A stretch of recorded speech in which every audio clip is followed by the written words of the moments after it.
My parents secretly stole my $150,000 inheritance to fund my golden child sister's life, leaving me to rot in a damp, unheated basement for years. But when they showed up uninvited to demand a room in the new house I built with my own 2 hands, I finally found the evidence I needed to take them to court, expose their lies, and take back every single penny they drained from me. I, 24M, have known for as long as I can remember that I was the accident. The mistake. The kid my parents never planned on having and never truly wanted. I've known this ever since I was old enough to comprehend human emotion, and my parents made it abundantly clear without even having to say the words out loud. My older sister, Chloe, 26F, however, was the exact opposite. Chloe was planned, wanted, anticipated, and worshipped. I remember being about 8 years old, sitting on the floor in the hallway, and overhearing them talking in the kitchen. Their voices drifted through the thin drywall as if they didn't care who heard them. "She's just perfect," my mom would sigh happily, talking about a mediocre finger painting Chloe had brought home from school. And my dad would nod, agreeing with every syllable. "She's exactly what we hoped for." It didn't matter that I was right there, just a room away, holding a spelling test I had gotten a perfect score on. I knew she was everything they had ever wanted. And I was just there, a shadow they barely acknowledged, occupying space they wished was empty. It wasn't just in their words, it was in everything they did.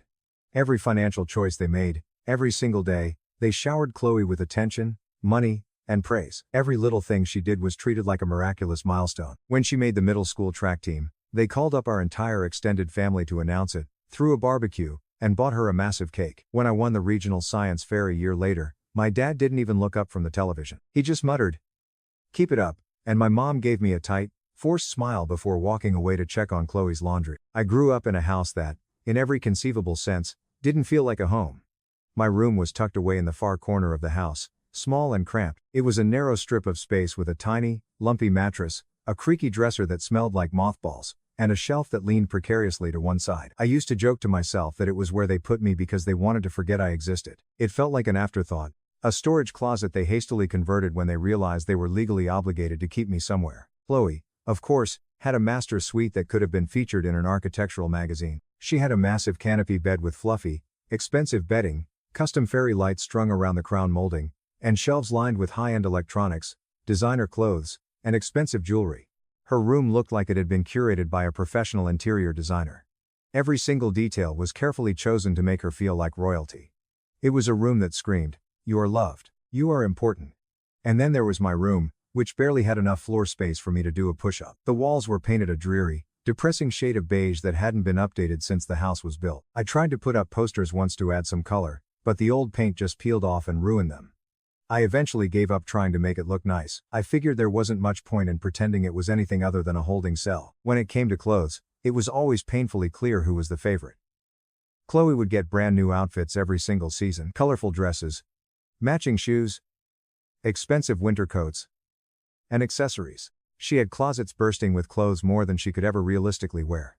I, on the other hand, lived exclusively in hand-me-downs from older cousins, family friends, and even random neighbors who were throwing out their old junk. I remember walking through the halls of my middle school wearing shirts that were awkwardly tied around the shoulders, pants that rode up past my ankles, and sneakers with soles that were literally flapping open. They handed me these garbage bags of clothes like I was some desperate charity case, acting like I should fall to my knees in gratitude just to be clothed. Birthdays were an absolute nightmare.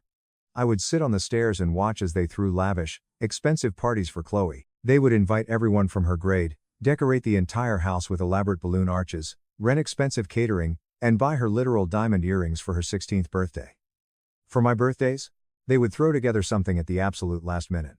Usually, my mom would grab a stale, discounted cake from the local grocery store, jam a single candle into it, and call it a day. No friends invited.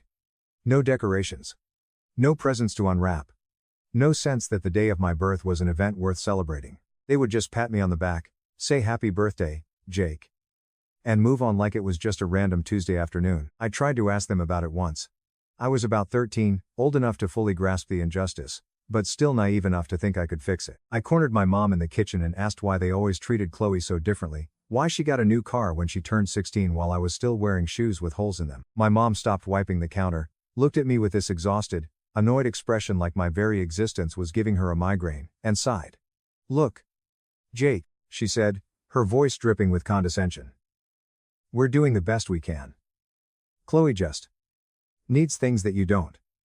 She's special. It was the casual dismissal that stung the absolute most. She didn't even try to deny the favoritism.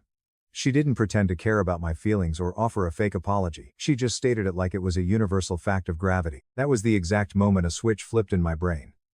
I stopped trying. I realized that no matter what I did, no matter how hard I worked, no matter how perfect my grades were, they were never going to see me. I started isolating myself in my tiny room, pouring all my energy into my studies.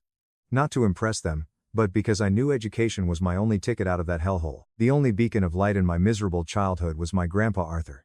In a world where I was treated like an absolute ghost, he was the only person who actually saw me. He wasn't an overly emotional man, but he had a quiet, steady warmth that made me feel entirely safe. He would drive his beat-up old truck over to the house on weekends, completely bypass my parents, and take me fishing at a lake a few towns over. We would sit on the dock in companionable silence, and it felt like the toxic atmosphere of my house finally faded away.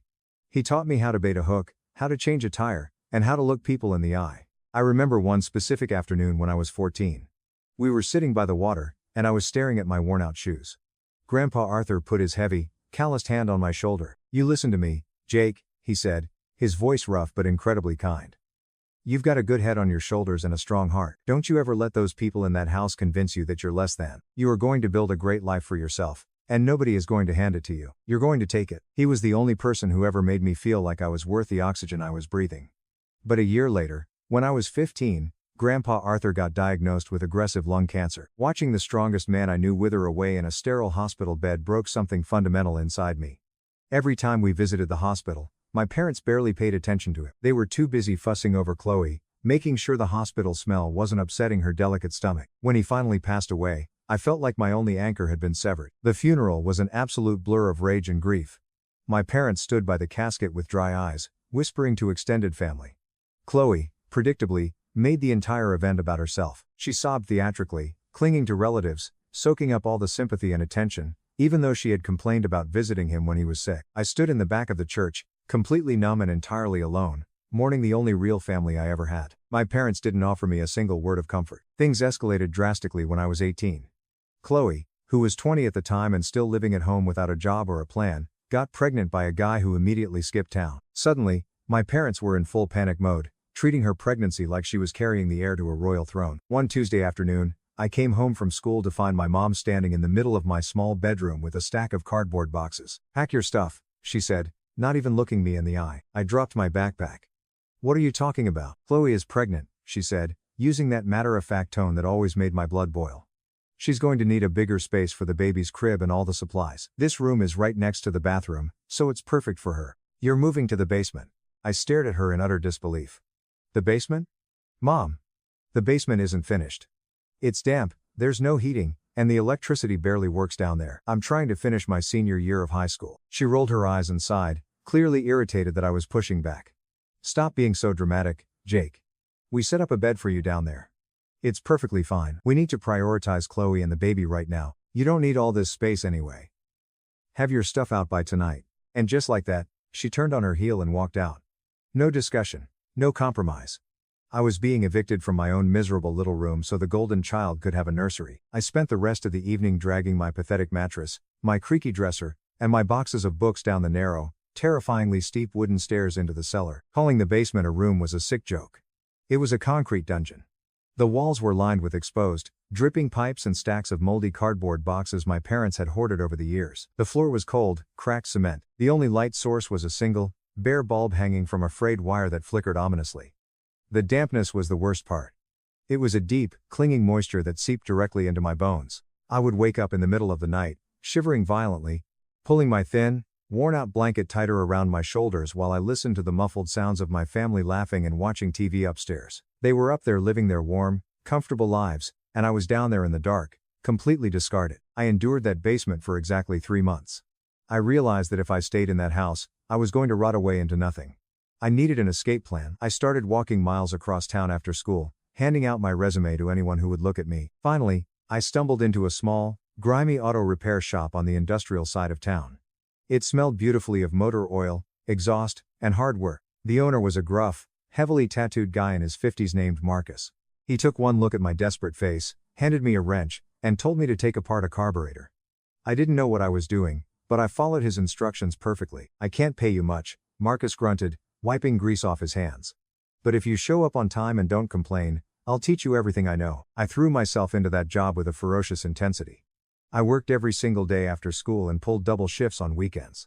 Marcus quickly realized I was living in a nightmare situation at home. One rainy evening, after I had stayed late to help him rebuild a transmission, he tossed me a set of keys. "There's a storage room in the back of the shop," Marcus said, not looking up from his clipboard. "It's got a cot, a space heater, and a lock on the door. It's yours if you want it. Better than freezing in a basement with people who don't give a damn about you." I packed my bags that very night. I didn't say goodbye to my parents. I didn't leave a note. I just walked out the back door, carrying 2 duffel bags holding everything I owned, and never looked back. Update 1. For the next 6 years, I ground myself down to the bone building my life. I lived in that tiny back room at the mechanic shop, saving absolutely every single penny I made. I didn't buy new clothes. I didn't go out to eat, and I didn't take a single day off. Marcus became the father figure I never had. He taught me the trade, eventually making me his full-time lead mechanic and even giving me a small percentage of the shop's profits as we expanded the business. By the time I was 24, I had managed to aggressively save $25,000 in cash. I wanted a home. A real home. Something that belonged entirely to me.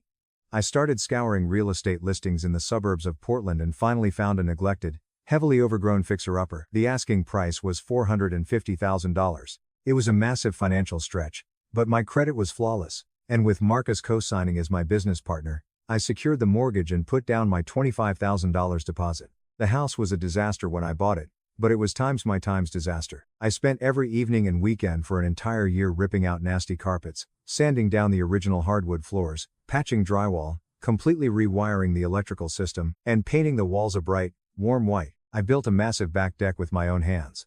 I planted a garden. When I finally moved my furniture in, I stood in the middle of the living room and actually cried. I had done it. I had built a sanctuary. Life was incredibly peaceful until the ghosts of my past decided to haunt me. Word had somehow trickled down through extended family that the disappointment of the family had bought a 4-bedroom house on a half-acre lot. I hadn't spoken to my parents or Chloe in 6 years, but apparently, money smells. It was a Sunday afternoon. I was on my newly built deck, drinking a coffee, when a familiar, nauseatingly pristine SUV pulled into my driveway. My heart hammered against my ribs as I watched my mother, my father, and Chloe step out of the car. Chloe was holding the hand of her 6-year-old kid. They walked up to my front door, completely bypassing the massive no trespassing sign I had put up. I walked through the house, unlocked the front door, and stood in the frame, blocking their entry. "Jake!" My mother practically squealed, plastering on a horrifyingly fake smile. "Oh my God, look at you. And look at this house. It's absolutely gorgeous." I didn't smile back. "What do you want?" My father cleared his throat, looking uncomfortable but entitled. "Now, son, is that any way to greet your family? We've missed you.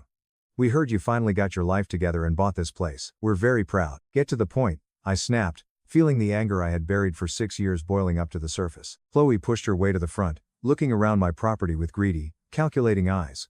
"Well, Jake, things have been really tight for us lately. Mom and Dad's house is just too crowded with me and the kid. Since you have 4 bedrooms and you're just living here all alone, we figured it makes perfect sense for us to move in. Just until I get back on my feet. Of course, we can take the master suite, and Mom and Dad can use the guest rooms." I stared at them. The sheer, unadulterated audacity of these people was staggering. They had thrown me into a freezing, damp basement like a piece of garbage, ignored my existence for my entire life, and now they wanted to commandeer the house I had bled to build. "Are you out of your absolute minds?" I laughed, but it was a cold, harsh sound. "You want to move into my house?" My mother's fake smile dropped, replaced by her familiar scowl. "Jake, don't be selfish. We are your family. Chloe needs a safe place for her child. You have more than enough room. It's the least you could do after we raised you." "You didn't raise me," I roared, stepping out onto the porch, my voice echoing down the quiet street. "You tolerated me. You gave me hand-me-downs, ignored my achievements, and banished me to a concrete cellar so your precious golden child could have my room. You left me to rot. I built this life with my own 2 hands, and you are not getting a single square inch of it." My father's face turned bright red. "You ungrateful little brat. We put a roof over your head. You owe us." "I don't owe you a damn thing," I fired back, pointing a finger directly at his chest. "You are not my family. You are the people who happen to share genetics with me. Get off my property right now, or I am calling the police and having you trespassed." Chloe scoffed, crossing her arms. "You're seriously going to make your own nephew homeless because you're holding a childish grudge?" "Yes," I said smoothly, staring dead into her eyes without blinking. "I absolutely am. Now get out. I stepped back inside, slammed the heavy oak door in their faces, and threw the deadbolt. I watched through the peephole as they stood there in shocked silence for a full minute before screaming obscenities at my house and finally peeling out of my driveway. My hands were shaking, but a massive weight had lifted off my chest. I had finally stood my ground. But the universe wasn't done with them yet.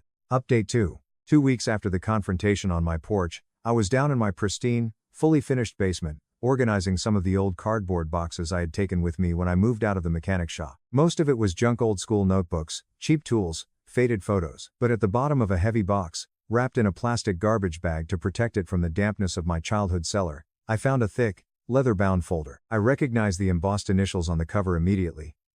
A. R. Grandpa Arthur. I sat down on the floor, my heart racing, and opened the folder.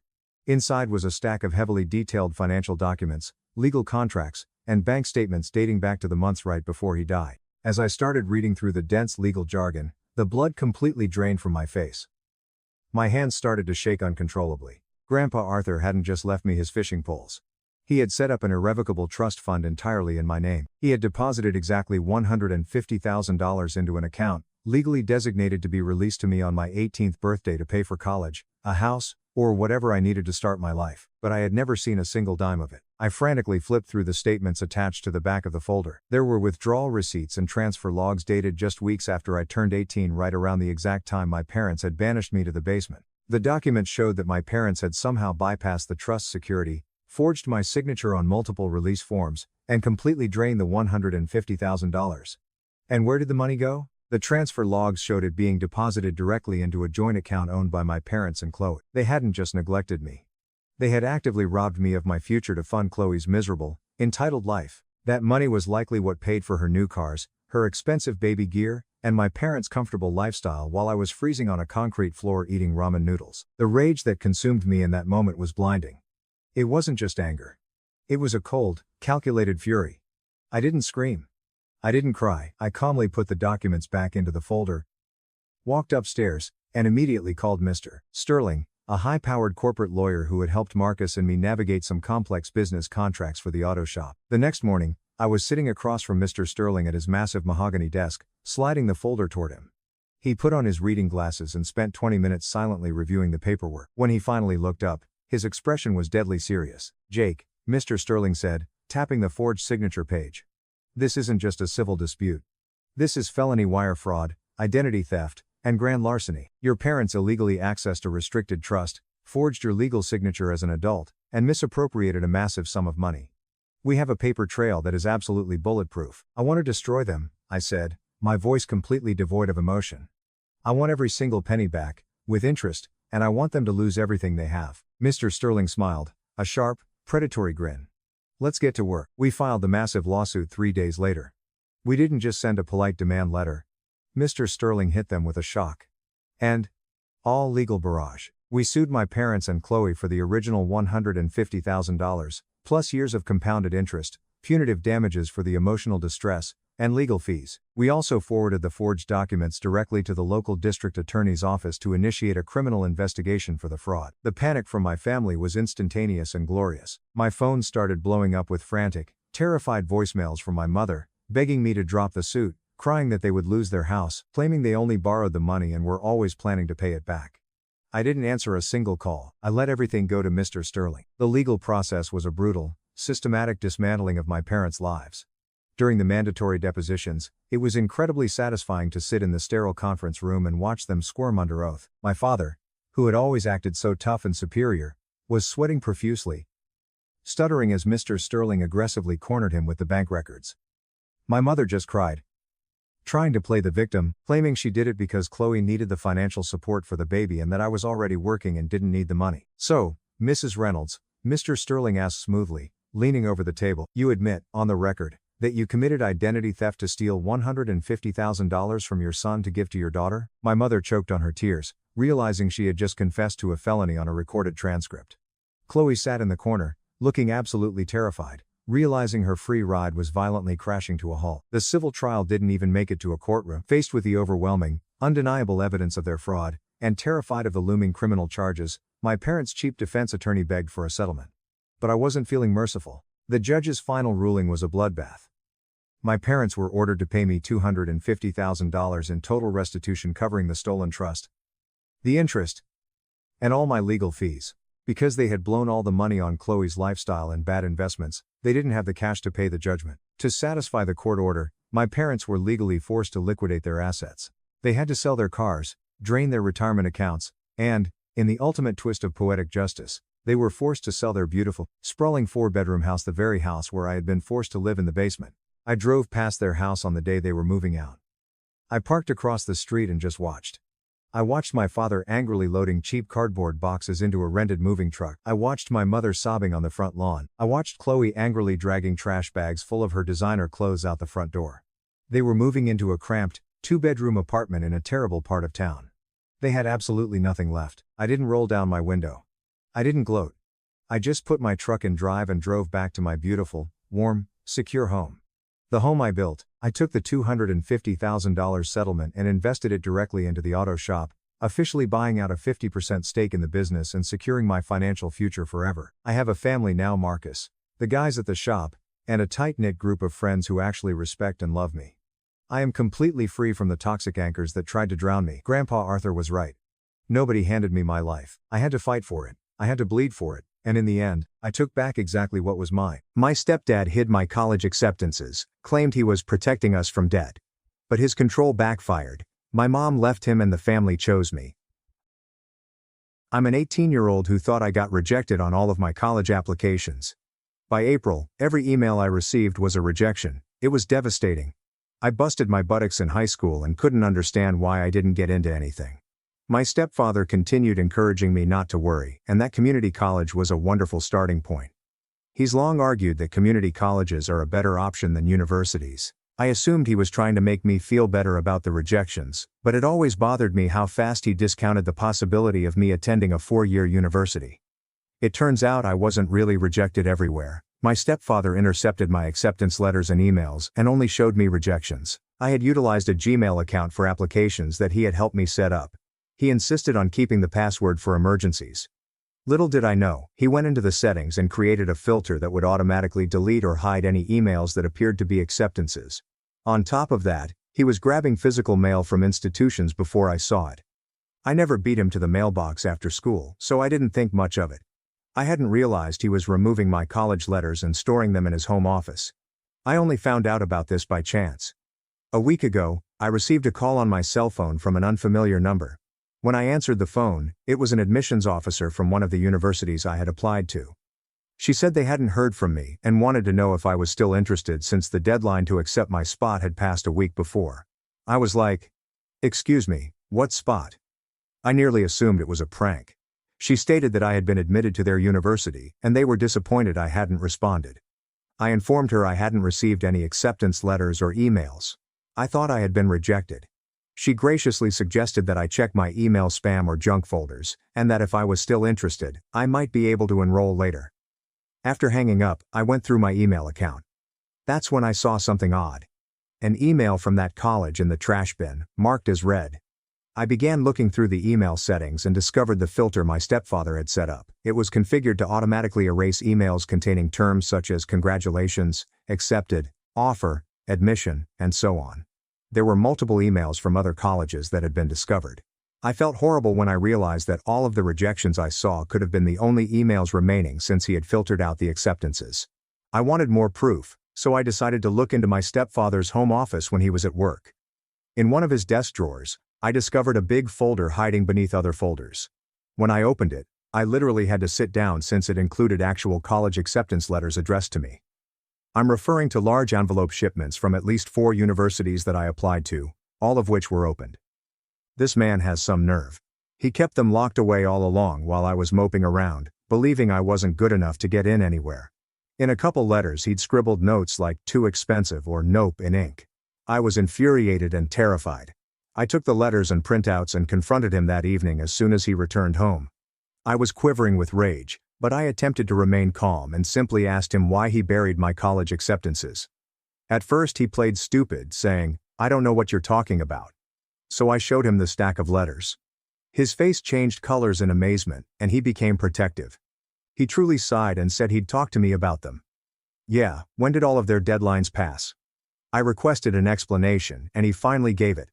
He didn't want me to go to university because it's too expensive, and he didn't want my mother to spend money on it. I was very furious. First and foremost, I've been working part-time and have saved some money for college. Plus, my mother had saved money for me before she married him. It's not entirely his money. Second, even if money was an issue, what he did, sabotage me, is such a betrayal. I yelled at him, saying he had no right to make this decision for me or my mother. He began roaring back that I should be glad that he is looking out for me, and that if I attend community college for 2 years before transferring, I will graduate debt-free. He kept saying that he was doing me a favor by preventing me and my mother from incurring massive debt for a meaningless degree. I told him it was not his decision to make, and burying my acceptance letters was a horrible, selfish act. It became heated. He basically urged me to quiet up and not overreact. He told me I needed to be practical, and that in our family, we are not going to waste money on a luxury college when community college is available. I was so enraged that I literally saw red. I yelled back that he had ruined my prospects of attending a school I had fought hard to get into. Because of him, the deadline for one school had already gone, and I'm not sure what else I missed. He really rolled his eyes and said, "It's not a big deal. You can start at community college and maybe transfer later. Stop making this a bigger deal than it is." Then he had the nerve to tell me not to inform my mother about anything. He knew she would be devastated if she found out. My mother was out of town visiting my grandparents for a few days. And Dad says, "There's no need to worry your mom about this. She has enough on her mind. We'll talk it out and handle it ourselves." By handle it, he meant I should silently accept his choice, forget about those places, and stick to community college like he intended. I told him straight out that I wasn't going along with it. This was my future, and he'd gone too far. He became very chilly and said something like, "You'd better reconsider making this into a crusade, young lady. Don't make me out to be the bad guy here. I did what I had to do." It sounded menacing, like he was warning me to keep my mouth shut. Right now, I'm stuck at home alone with him till my mother returns in 2 days. I haven't told her yet, but I will as soon as she gets home. I texted her and asked when she'd be back. But I didn't want to surprise her with this while she was visiting my grandparents. She responded, stating she'd be home shortly and asking whether everything was fine. I simply answered, "We'll talk when you get back." I believe she sensed something was wrong since she kept asking if my stepfather and I were getting along. I had to lie and claim we are fine. In actuality, I seldom speak with him, and he acts as if nothing occurred. I'm posting this because I'm extremely annoyed and angry. My stepfather literally attempted to take my future because he did not want to spend money on me. It's quite domineering and deceptive. I can't even get my brain around it completely. I'm not sure what will happen when I tell my mother, but I know it will blow up. She has no idea he did this, and she will be outraged and heartbroken because he kept it from both of us. I also don't know what I can do about the colleges. Did I lose all of my offers? Can I salvage any of this?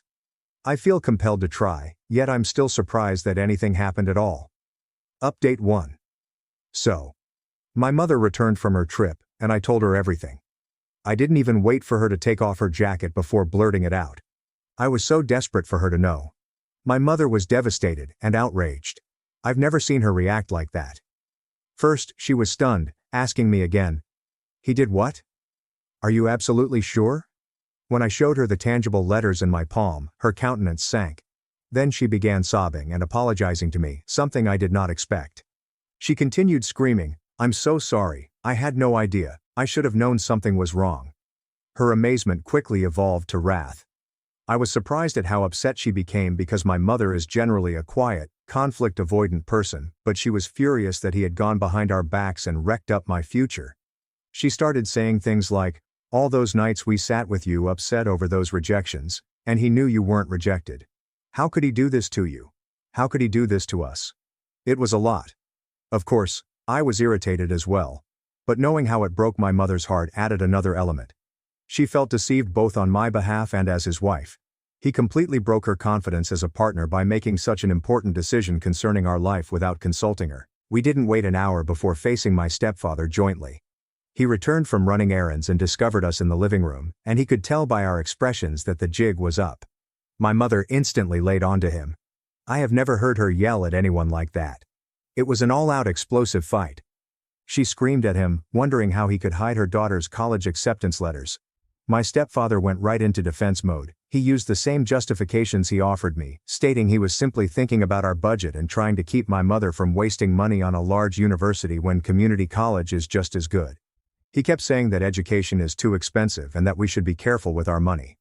That irritated my mother even more. She exclaimed, "Our money? Since when is it just your money? We saved that money for her education." To clarify, my mother has a separate little savings account designated for me. Some of it was money my father, her ex, left for me when he died, and some of it was simply mom's savings over time. My stepfather is aware of this, and I believe he has always disliked the fact that money was set aside for me to attend college. But he has never said it directly. Now, he practically admitted that he didn't want any money, hers, his, or mine, going toward my 4-year education. The argument was really intense. There was a lot of shouting back and forth. My mother described what he did as financially controlling and a tremendous breach of trust. He exclaimed that she was very passionate and not thinking clearly about the costs. At one point, he stated, "If you two would stop and think logically, you'd be thanking me for saving you from a huge financial mistake." That made me turn crimson again. I warned him that no one would ever praise him for being a manipulative liar. My mother backed me up, saying his behavior was terrible and that he had lied to both of us. Things escalated to the point that he began to use the cold, furious tone with me again. He pointed at me and said I was making this a larger problem than it should be. He had the audacity to add, "Kids get rejected from college all the time and survive. You'd have been fine at community college, you still will be if you stop this nonsense." I responded that the problem was that he took away my choice and lied about it. Mom was outraged and told him that this was not his decision to make. He then blatantly threatened me. He went on, "If I keep trying to turn his wife against him, and if I insist on making this into some giant drama, then I could just pack my things and get out of his house." That was correct. He literally threatened to toss me out for calling him out on his nonsense. My mother immediately said, "She's not going anywhere. If anyone should be leaving, it's you for pulling the trick." He grew even louder, shouting over her, "I'm not going anywhere. This is my house. I pay the bills, so I make the rules." It was horrifying at the time. I've never seen him that enraged. I was worried he'd seize my belongings and throw them on the lawn right then and there. My mother informed him that if he didn't calm down, she would call the police, which surprised me. He was like, "Oh, now you're threatening me with police. Unbelievable." He just threw his hands up and rushed out of the home to cool off. He drove off in his car after that, I believe to go away for a while. My mother hugged me and told me I wouldn't be kicked out and that she would sort it out. I could tell she was still digesting the shock, but she completely supported me in front of him, which felt nice. The house is quite tense right now. When he returned later, we largely avoided each other. Nobody apologized, and nothing was actually resolved. It's just the Cold War atmosphere. My mother and I are kind of sticking together, while he is off stewing by himself. He's plainly upset that I told her and that we ganged up on him. He seldom speaks to either of us, except to make snarky remarks like, "Nice of you two to consult me on your big life decisions," when he overhears us discussing college matters. It's awkward as hell. I'm not sure what the next step is. My mother mentioned that she might stay at a friend's house with me for a few days to put some distance between us and him, but I'm not sure if we will. She is concerned about leaving her home in such a state. And honestly, I'm terrified that if we leave, he'll do something weird with my belongings or the funds. Right now, I'm ignoring him and concentrating on damage control in my college position. Update 2. Thank you to everyone who recommended it. I spent the past few days calling every college that appeared to have accepted me to explain the issue and see if they would still uphold my admission or allow late enrollment. It has been crazy, but I have some good news on that front. 3 of the universities I contacted claimed they would still accept me, either in the late fall or spring session. I could not believe it. I honestly thought I was ruined and would have to wait an entire year or so. But I explained what happened, stating simply that I missed the deadline due to a family emergency, mix-up. One of these universities was one of my top picks when I applied. A nearby university. And, get this, they told me I'm still eligible for a half scholarship they provided when I was admitted. The scholarship money had yet to be allocated elsewhere. So, if I enroll in the spring semester, I can still use it. I took a double take on the phone when they mentioned it. It feels like a big relief after all of this stress.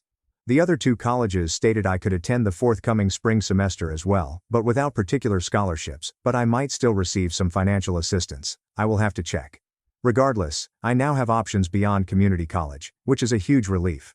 I was scared none of these would work out due to missing deadlines, but it appears that at least a few places are sympathetic, or still have room. I believe the person who called me in the first place wanted to fill their class, which is why they reached out, and the fact that I got decent marks and such undoubtedly helped persuade them that I didn't intentionally miss the deadline.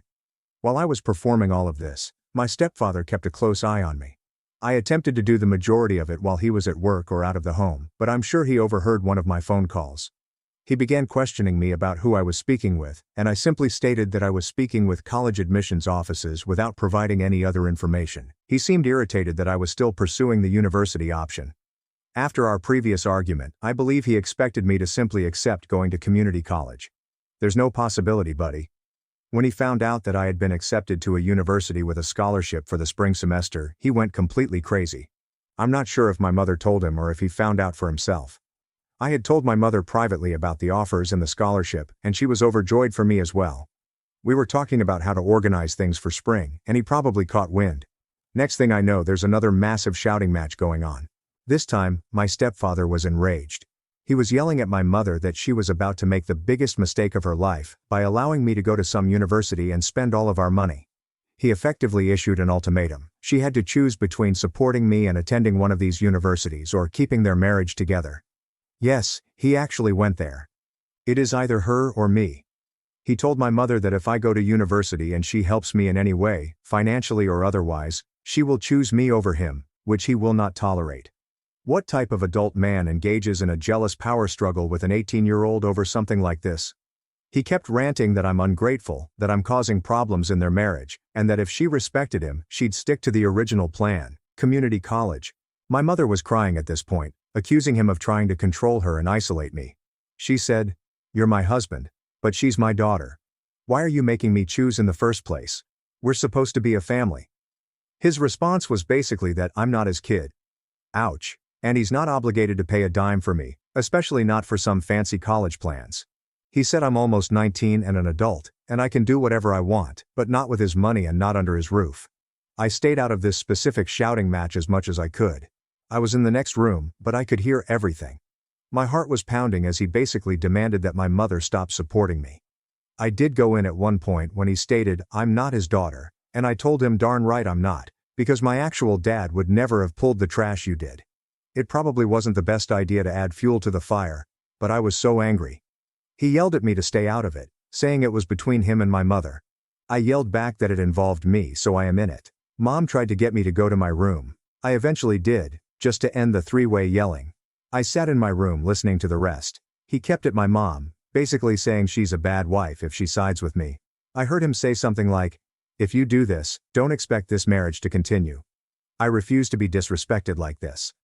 My mom was sobbing and saying, "Why are you doing this? You lied to us, and now you want me to just turn my back on my daughter's dreams? You're insane." She also said something about, "How can you talk about respect when you went behind my back and destroyed something so important?" It went on for what felt like forever. Eventually things went quiet, and I heard a door slam. I'm pretty sure my stepdad slept on the couch, or at least in the guest room that night, because he didn't come to their bedroom. The next morning, I found my mom in the kitchen looking exhausted. She basically told me, "If he's forcing me to choose, I'll choose you. He can't call himself my husband and treat my child this way." I gave her the biggest hug and started crying because I was half afraid she would choose him. Their 5-year marriage versus me, who will hopefully be moving out soon for college. It was a crazy thought, but he had me paranoid. She told me that she was not abandoning me, and that she was sorry it had come to this. I could tell she was upset that her marriage was dissolving, but she was also adamant, saying, "We'll work out the money. I don't care what he says. I'm not letting you miss out on this opportunity." That was the first time in this whole ordeal I felt like things might actually turn out okay for me. Minus the whole family drama, of course. My stepdad didn't speak to either of us that morning. He left for work without a word. Honestly, at this stage I was staying as far away from him as possible. Anyway, I spent the day at the library using their Wi-Fi to handle some university stuff because I didn't want to do it at home where he might snoop. I also started quietly packing some of my important belongings in case things went south quickly. Update 3. A lot has happened. My mom, who has always been kind of passive and conflict avoidant, finally grew a spine. She did something I honestly didn't think she would ever do. She went and opened her own bank account and moved a chunk of money into it to pay for my tuition and living expenses for school. This is huge because my stepdad has controlled all the household finances for years. To explain, when they got married, he convinced her to merge accounts and let him manage everything since he's good with money. And to be fair, he makes more money than her.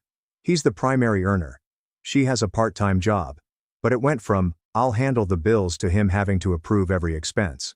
He gave Mom a household budget and basically monitored what she spent. He even cut up one of her personal credit cards a couple years back, saying she didn't need it since they had a joint card. Yeah, real controlling behavior that, in hindsight, was a bunch of red flags. She never stood up to that until now. After the ultimatum and seeing how far he'd go to control my future, something in her snapped. Without telling my stepdad, Mom withdrew a significant amount of money from their joint account, money that originated from her savings and my college fund, and deposited it in a new account only she has access to. This was effectively to make sure she could pay for my college directly with or without his permission. She also retrieved some important documents, birth certificates, etc., and stashed them safely, anticipating a possible separation. I only found out she did all this after the fact. She told me once it was done, and I was honestly so proud of her. It was like, finally, she's not letting him micromanage her or me. Well, when my stepdad discovered what she did, he retaliated in the pettiest and cruelest ways. First, he somehow got alerts or noticed the large withdrawal transfer. Of course he did. He likely checks the accounts daily. That same day, I found out our home Wi-Fi suddenly had a new password. He changed all the Wi-Fi passwords and likely even the admin settings, so I couldn't use the internet at home anymore. It was clearly aimed at me, because my mom has mobile data and didn't notice the Wi-Fi change until I told her I couldn't connect. He didn't even bother giving her the new password either, so maybe he wanted to spite both of us. Along with that, I got a lovely surprise when my phone stopped working. My stepdad removed my number from the family phone plan, basically cutting off my cell service. I'm pretty sure he did that out of pure spite to make it harder for me to communicate with anyone or call colleges, etc. Luckily, my phone itself isn't tied to him. As soon as I realized what happened and informed my mom, she gave me one of her SIMs. She was outraged and promised to get my phone set up on her own plan ASAP. But it's just the level of vindictiveness. Like, who does that to their family? Cut off the internet and phone of an 18-year-old just to assert power. The worst part, he actually followed through on kicking me out of the house. After he realized my mom was moving money and likely planning to support me regardless of what he said, he went ballistic. He told me I was officially not welcome under his roof since I'm determined to disrespect him and bleed them dry. It was an extremely unpleasant discussion. Basically, he aggressively told me, "Pack your junk and go out. Go live off your mother's pay elsewhere." My mom was at work when this blow-up happened, so it was just me and him. I didn't engage much. I just said, "Fine. I don't want to live here with you either."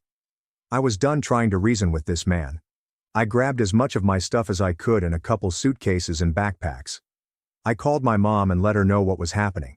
She was terrified and told me to go straight to my aunt's house, my mom's older sister, and wait there. My aunt is an absolute saint. She showed up with her car within an hour to pick me up. By the time she got to our house, I was already outside with my bags because I didn't feel safe or comfortable staying inside with him any longer than necessary. He was sulking in his office, probably thinking he'd won or something by booting me. My aunt didn't even go inside, she just honked. I'm pretty sure he saw or heard and just didn't care. Or maybe he was relieved I was actually leaving. So yeah, I'm staying at my aunt's house now. She welcomed me with open arms, no questions asked. Apparently my mom had given her a heads up about the situation. My mom had been confiding in her after the first fight when things got really bad. My aunt told me I can stay as long as I need and that she's proud of me for standing up to my stepdad's nonsense. She also said something like, "Don't worry, we're not going to let him get away with this." I was still pretty upset and shell-shocked, but hearing that was reassuring. My mom didn't come with me to my aunt's, at least not yet. She stayed in the house with him for the time being, most likely to figure out her next steps and because she's not the type to leave her home easily. I think she wanted me out of there for my safety and sanity, but she's being strategic about her own exit. There are financial and legal things she's probably considering. We've been in constant contact though. Once I got to aunt's and got on Wi-Fi, I updated her. Now she's got me a cheap temporary phone plan of my own too. She told me not to worry and that this is not the end of my college plans. She's already paid the deposit for the spring semester at the university I chose, the one with the partial scholarship. She managed to do that before my stepdad possibly locks down the money. So the important stuff is secured. Meanwhile, the situation between my mom and stepdad is at a breaking point. They basically aren't talking unless they absolutely have to. She told me he's been alternating between angry, sulking, and trying to act like I'm the source of all their problems. He's mad that I turned her against him. Mom told me that last night he actually tried to apologize to her for the fighting. Not for what he did to me, mind you, but for the fact that they've been fighting, and he suggested that if I just apologized and agreed to forget about the university, I could move back home and things would go back to normal. She told him that there is no normal to go back to after what he did, and she said she's done tolerating his control. According to her, that made him switch back to anger quickly, and he accused her of valuing some bratty kid's whims over their marriage. I'm safe at my aunt's house, and my college future is back on track. It's unfortunate that this has happened in my family, but I'm also relieved to be out of that toxic house. Mom is now consulting with a lawyer, which one of my uncles assisted in arranging. More on that in the next update. I've been working extra hours at my part-time job for the fall and saving up so I have a cushion when I start school. My aunt refuses to take any rent or anything from me while I'm here, saying, "Focus on school and getting out of this mess." I'm so thankful for the support system on my mother's side of the family. My stepfather's last-ditch attempt to manipulate the situation backfired spectacularly. He apparently thought he could rally the extended family to his side by painting me as an ungrateful, entitled brat, and my mother as someone who is being duped by me, so this will most likely be my final update.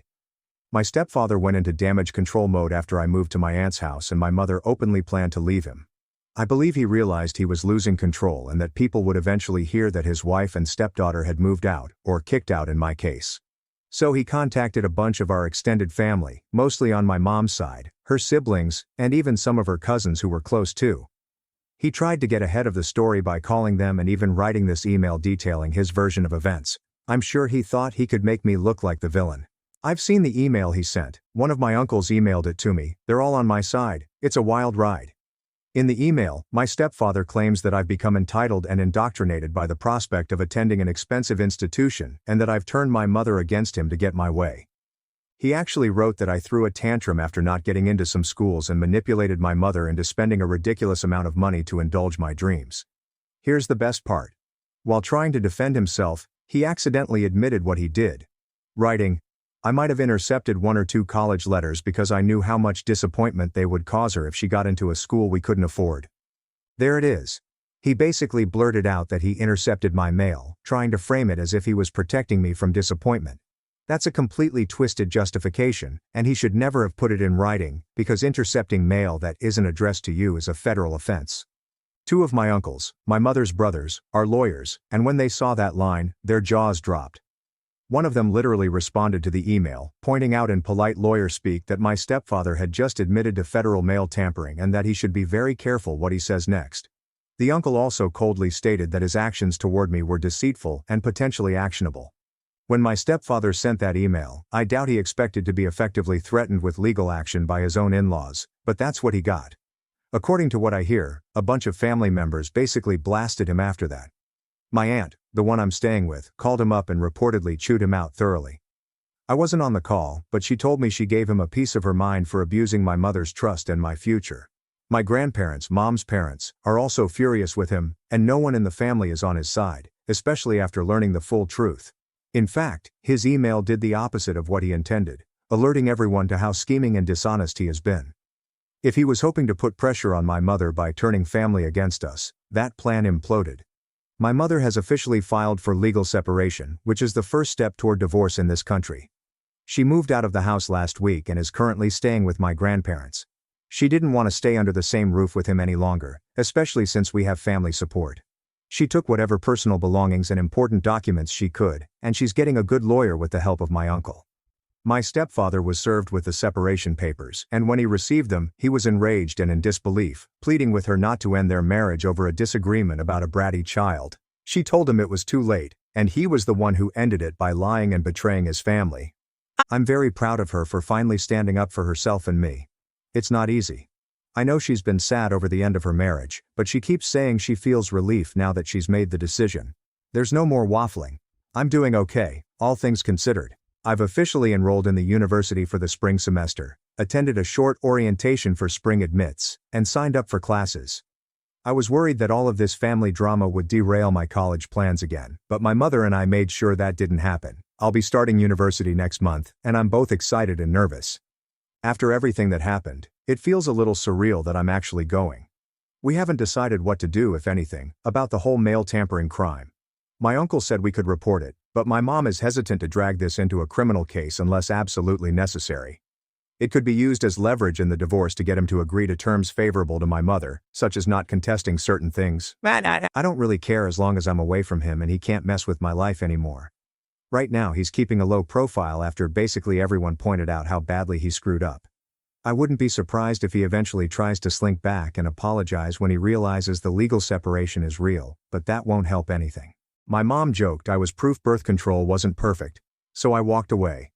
6 years later, broke parents begged me for help, unaware I owned their house. 6 years of stored-up emotions had that effect. I was always aware that I was not the best-behaved member of my family. My brother Hugo was the intended one with outstanding grades and a varsity jacket, the entire package. I was, according to my mother's dinner party jokes, what happens when you trust cheap pharmacy brand condoms. It's hilarious, right? She'd been making that joke since I was about 8. Growing up I assumed it was common for your mother to use you as the punchline. But you adapt. I learned the skill to smile through the barbs, like an emotional callus. When people asked what I wanted to be when I grew up, I said a tax write-off, because that's what my father called me after 3 beers. People believed I was a witty kid. Nah, I was only repeating household material. The night things changed was my mother's birthday meal, not the family supper. It was only the 4 of us at a mid-tier restaurant, and Dad moaned about the prices while ordering his 4th scotch. The main incident occurred 2 days later, when my mother invited her work colleagues around. These were not just any. My mother had been anxiously trying to join this country club crowd for years. Our house wasn't elegant, but Mom went Pinterest crazy for this supper. New placemats, candles, and the good tableware that would typically accumulate dust. Dad was ordered to wear his one acceptable button-up and, for the love of God, not drink more than 5. Hugo received the be impressive talk.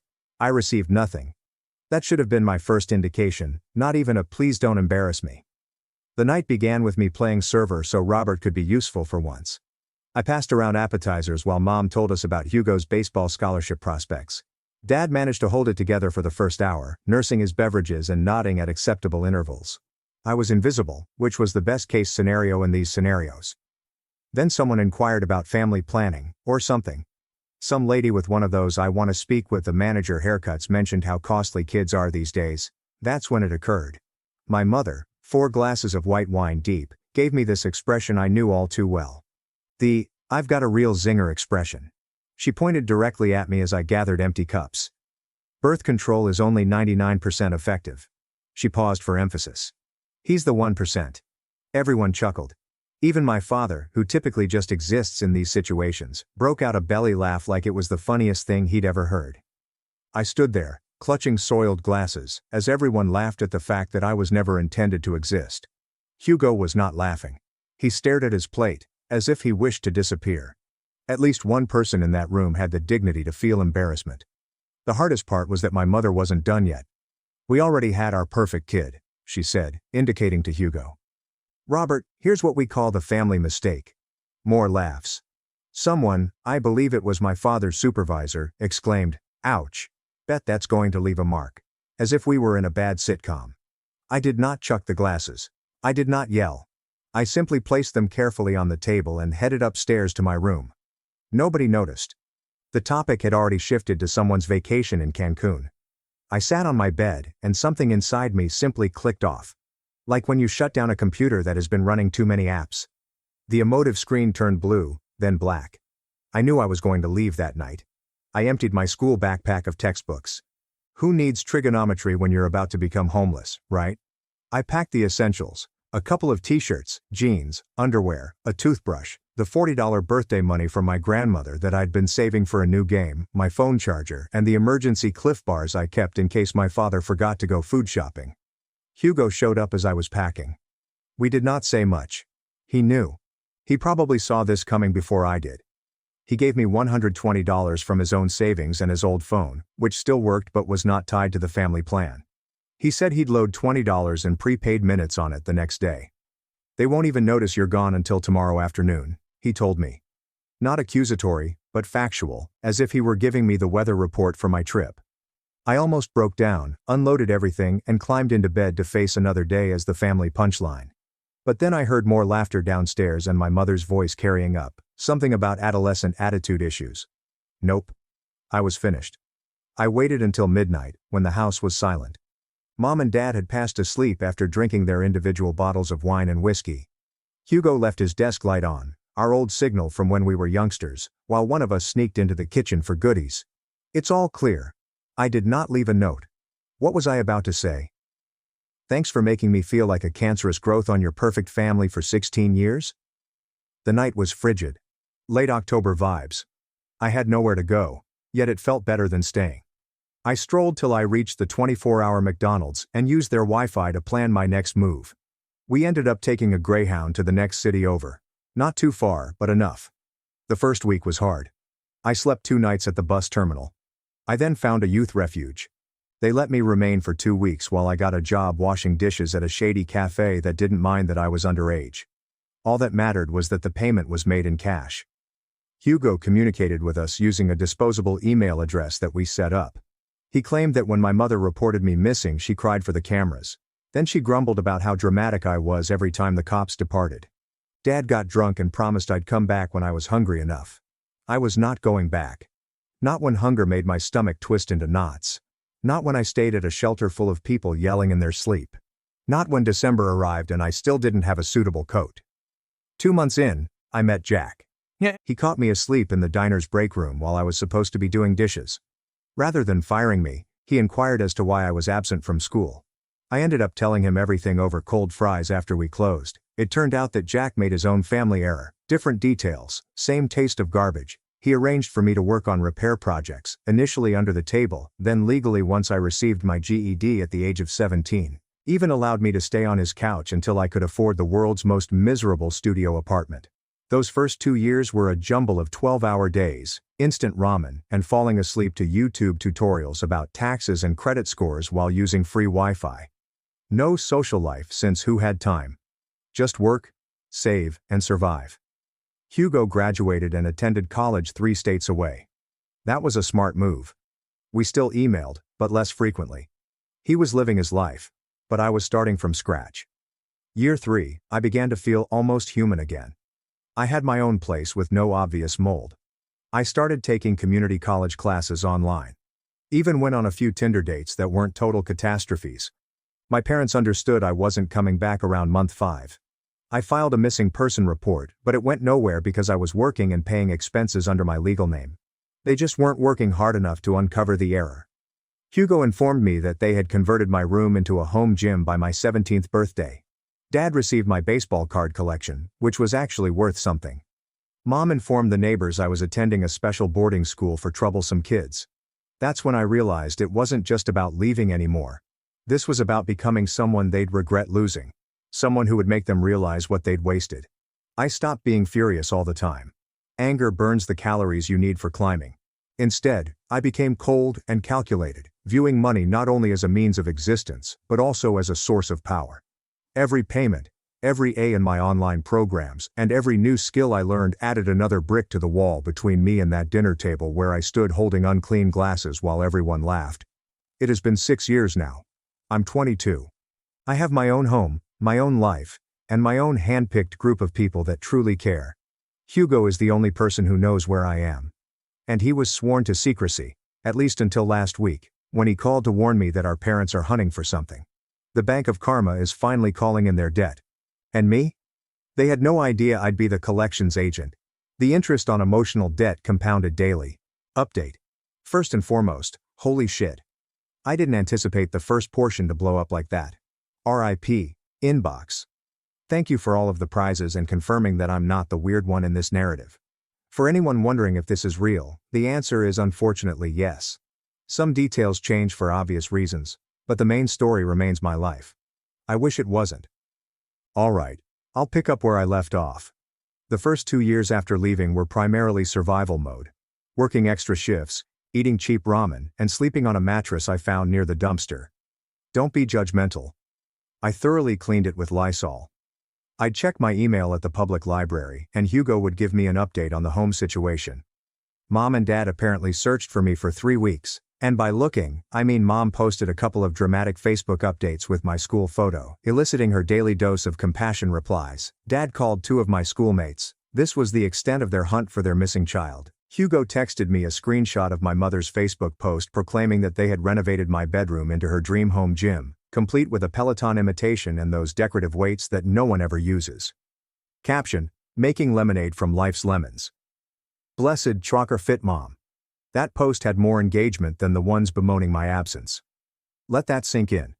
By year 3, I had saved enough for community college classes. Not the fancy in-person sort, but the inexpensive online ones you do after a long day at work. My back suffered from hunching over a laptop on my kitchen counter, which is also a door between 2 milk crates. But the ache felt different. Pain has a purpose. I studied business and finance. Not because I was interested in spreadsheets, but because I was learning that money is just math, and math doesn't care whether you're desired or not. That's when I met Clara through an online study group. She contacted me privately after I adjusted her Excel formula for a collaborative project. We began video chatting about tasks, and then moved on to other topics. She was as brilliant as heck, studying for her paralegal certification while working at a law firm.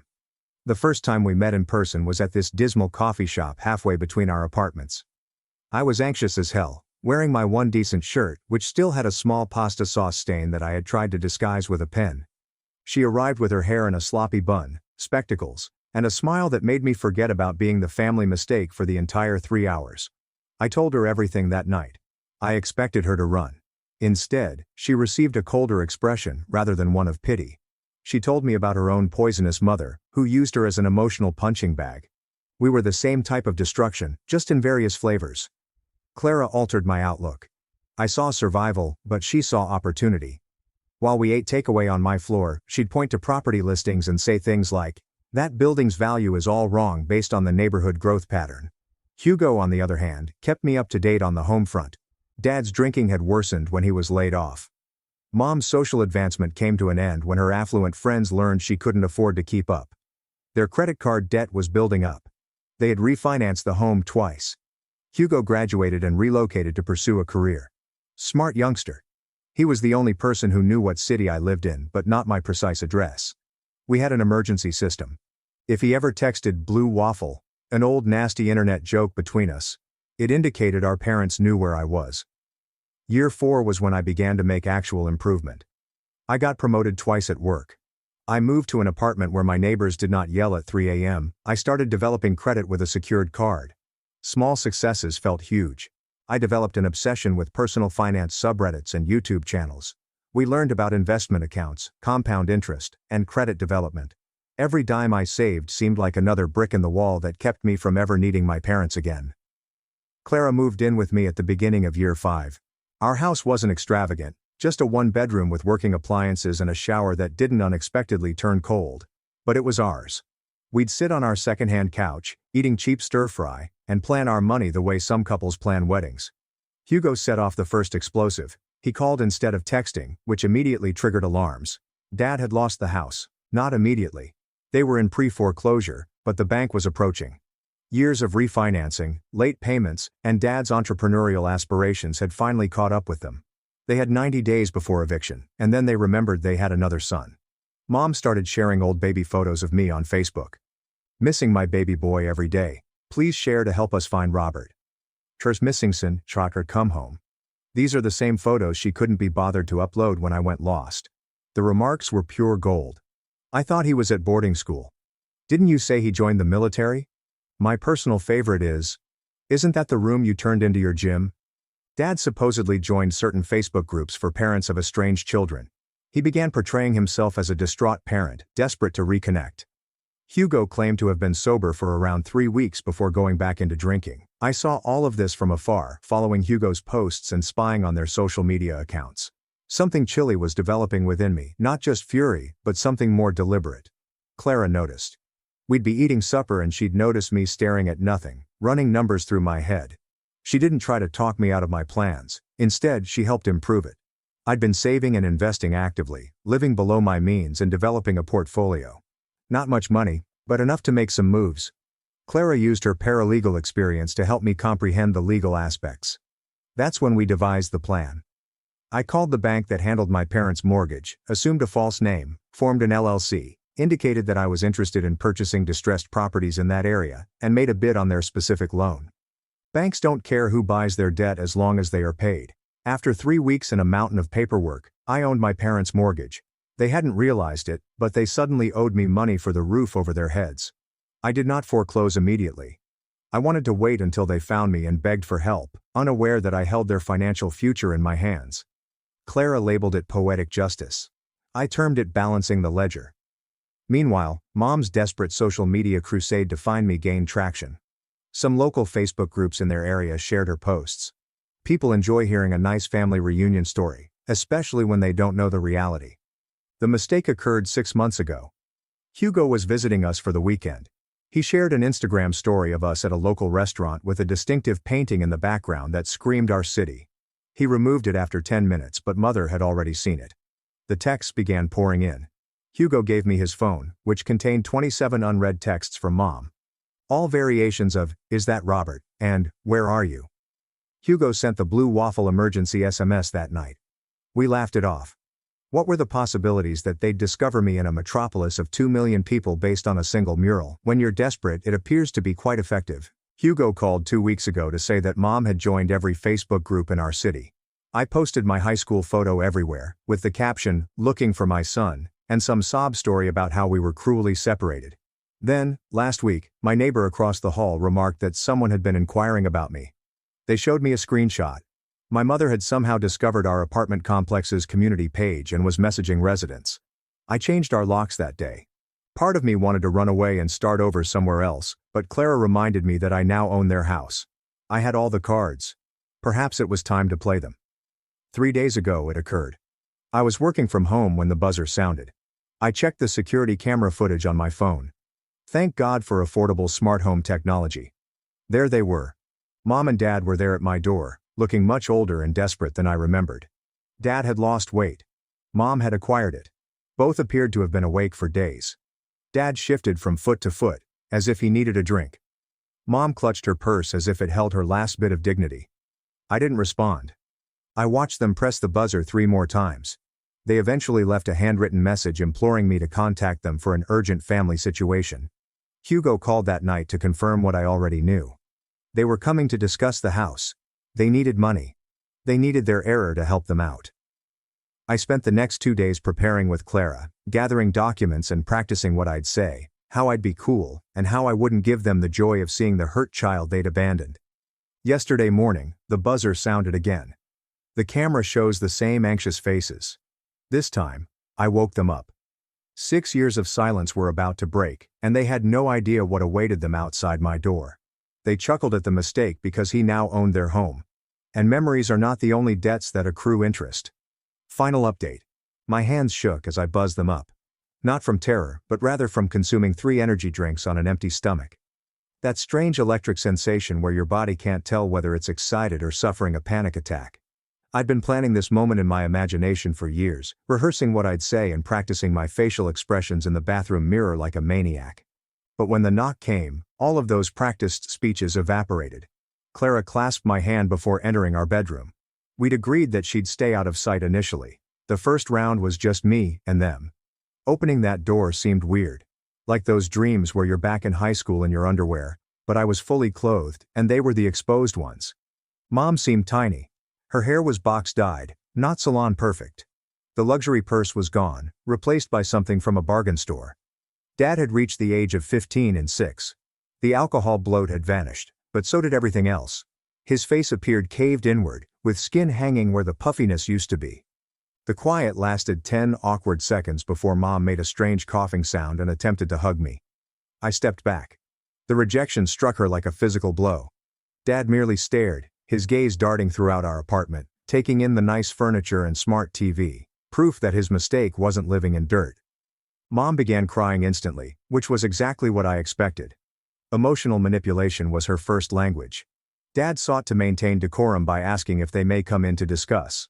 I let them pass without offering them refreshments or chairs. Allow them to stand awkwardly in my living room, like unsolicited door-to-door salespeople. Mom continued repeating she couldn't believe she had discovered me. How she hadn't stopped staring. How many nights had she sobbed herself to sleep, wondering if I was safe.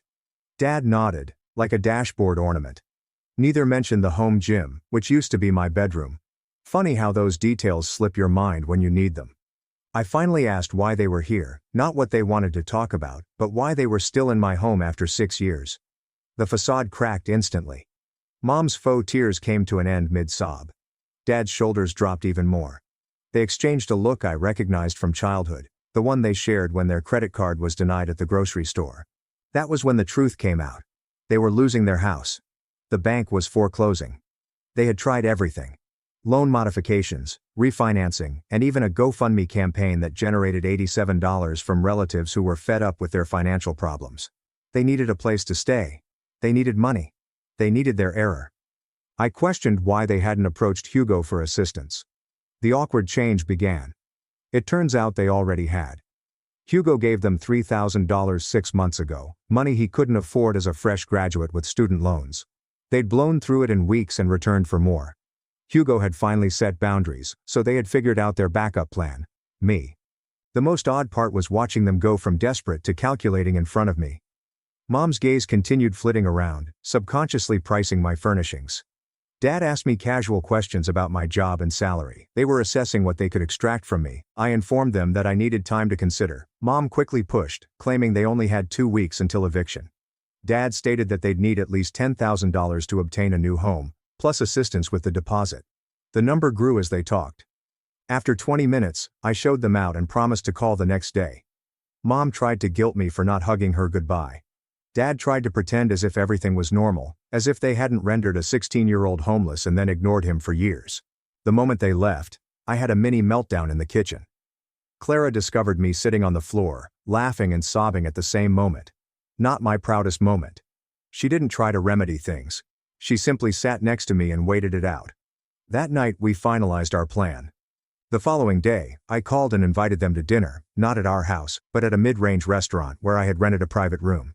They agreed suspiciously swiftly.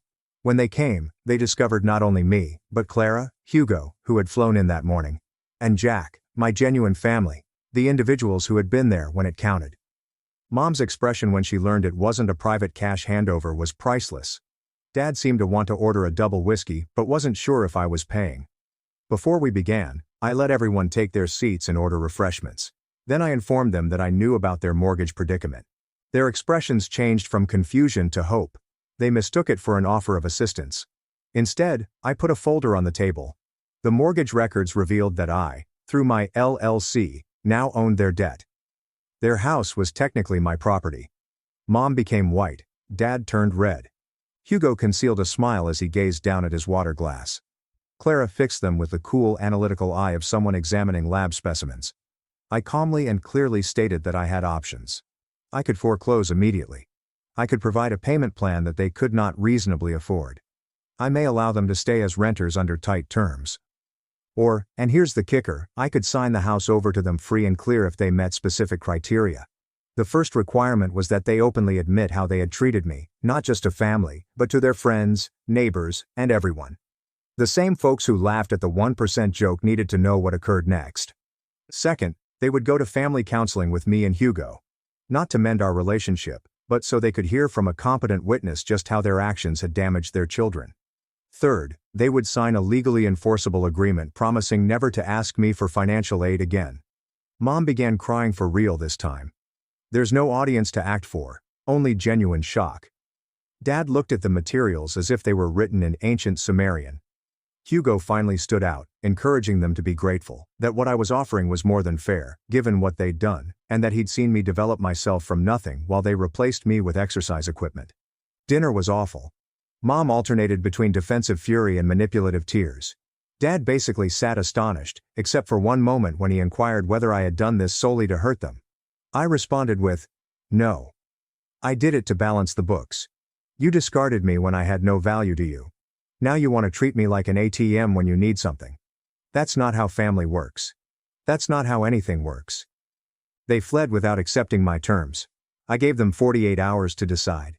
These 2 days were unusual. I felt both powerful and hollow. Clara kept checking on me, offering me tea that I didn't drink and sitting next to me as I gazed blankly. Hugo remained on our couch, serving as a buffer between me and unexpected parental visits. They returned on the morning of the deadline. They appeared defeated. They had agreed on my terms. Not because they realized what they had done wrong, but because they had no choice. The documentation was signed with little drama. I had Clara's co-worker, who is a notary, witness everything. The aftermath has been complex. So far they've maintained their word, most likely because they know I still have copies of everything and can take legal action. Mom issued a lengthy, self-pitying apology on Facebook, which still made her the victim. Dad has called twice, awkward discussions in which he appears to be trying to figure out whether I am still upset. Hugo returned home yesterday. Before departing, he held me tightly and told me how proud he was of me for holding them accountable, something he had never had the confidence to do. Is this vengeance? I suppose, but it seems more like a correction. Imagine finally balancing an equation that has been incorrect for 22 years. Am I happy? Not precisely. Satisfied is a better term. The anger is still there, but it no longer feels like a searing hole in my chest, but rather like a scar that has finally healed. Clara and I were laying in bed last night discussing whether we should get a puppy or save for our own house. Normal couple stuff. She inquired whether I regretted any of it. I thought about it for a long time. I was thinking about the 16-year-old kid with $40 in his rucksack. I reflected on all the evenings I had gone hungry. I used to work double shifts with a fever since there was no safety net. Then I considered who I would become as a result of it. How I had created something from nothing. How I found folks who genuinely valued me. I responded. No, I don't regret it. Not the leaving, not the struggling, not even the revenge. Some mistakes turn out to be the best decisions you ever make. My sister took every dollar of my allowance for 5 years. At dinner, I handed Grandpa the proof. What happened next tore the family apart. One day at lunch I passed a stack of call logs, emails and statements to a lawyer named Celine. She didn't recoil. This is simple and not, she informed them. At that point, I recognized that this was more than just betrayal, it was thievery disguised as love. Legally it's fraud. Practically, it's family. Callum is my name. I am the oldest child at 30, I have 3 jobs. Loading trucks at a warehouse in the mornings. Fixing thermostats and office chairs for a property manager in the afternoons. Due to rent being allergic to single incomes, I spend nights delivering food. All night long, I reside in a studio above a nail salon near a bus stop of that magnitude. I have a breathing spreadsheet on my phone and a tool bag in my trunk. There are 4 tabs on it. Gas, food, rent, and surprise. Surprise wins each month. In the same way that some plants are given the best window, my sister Serafina, who is 27 years old, is the favorite child. She's creating a reputation. According to Mom, her brand consists of unboxing videos and pastel blazers. She uses affirmations while she speaks. It's the timing of the universe if she is late on a bill. I'm too stubborn to ask for assistance, which is why I'm late. Arthur King is the grandfather. Like the joke, yes. And he's got money too. He began with a single hardware store and eventually built a little empire of storage facilities and rentals. He's wearing a watch that he could sell for a car and ancient boots. At his house, holidays were a lesson in paradox. Crystal glasses with paper plates. We hosted a family meal at his house on Friday. Roast chicken, a long table, and overly buttery green beans. There were the cousins. There were the cousins' children. Despite my best efforts to scrub, I still had grease beneath my nails after leaving the warehouse. Loud enough for the room, Granddad added as he gave me a hug at the door. I hope you're having fun with your allowance of $7,000. My mind stumbled.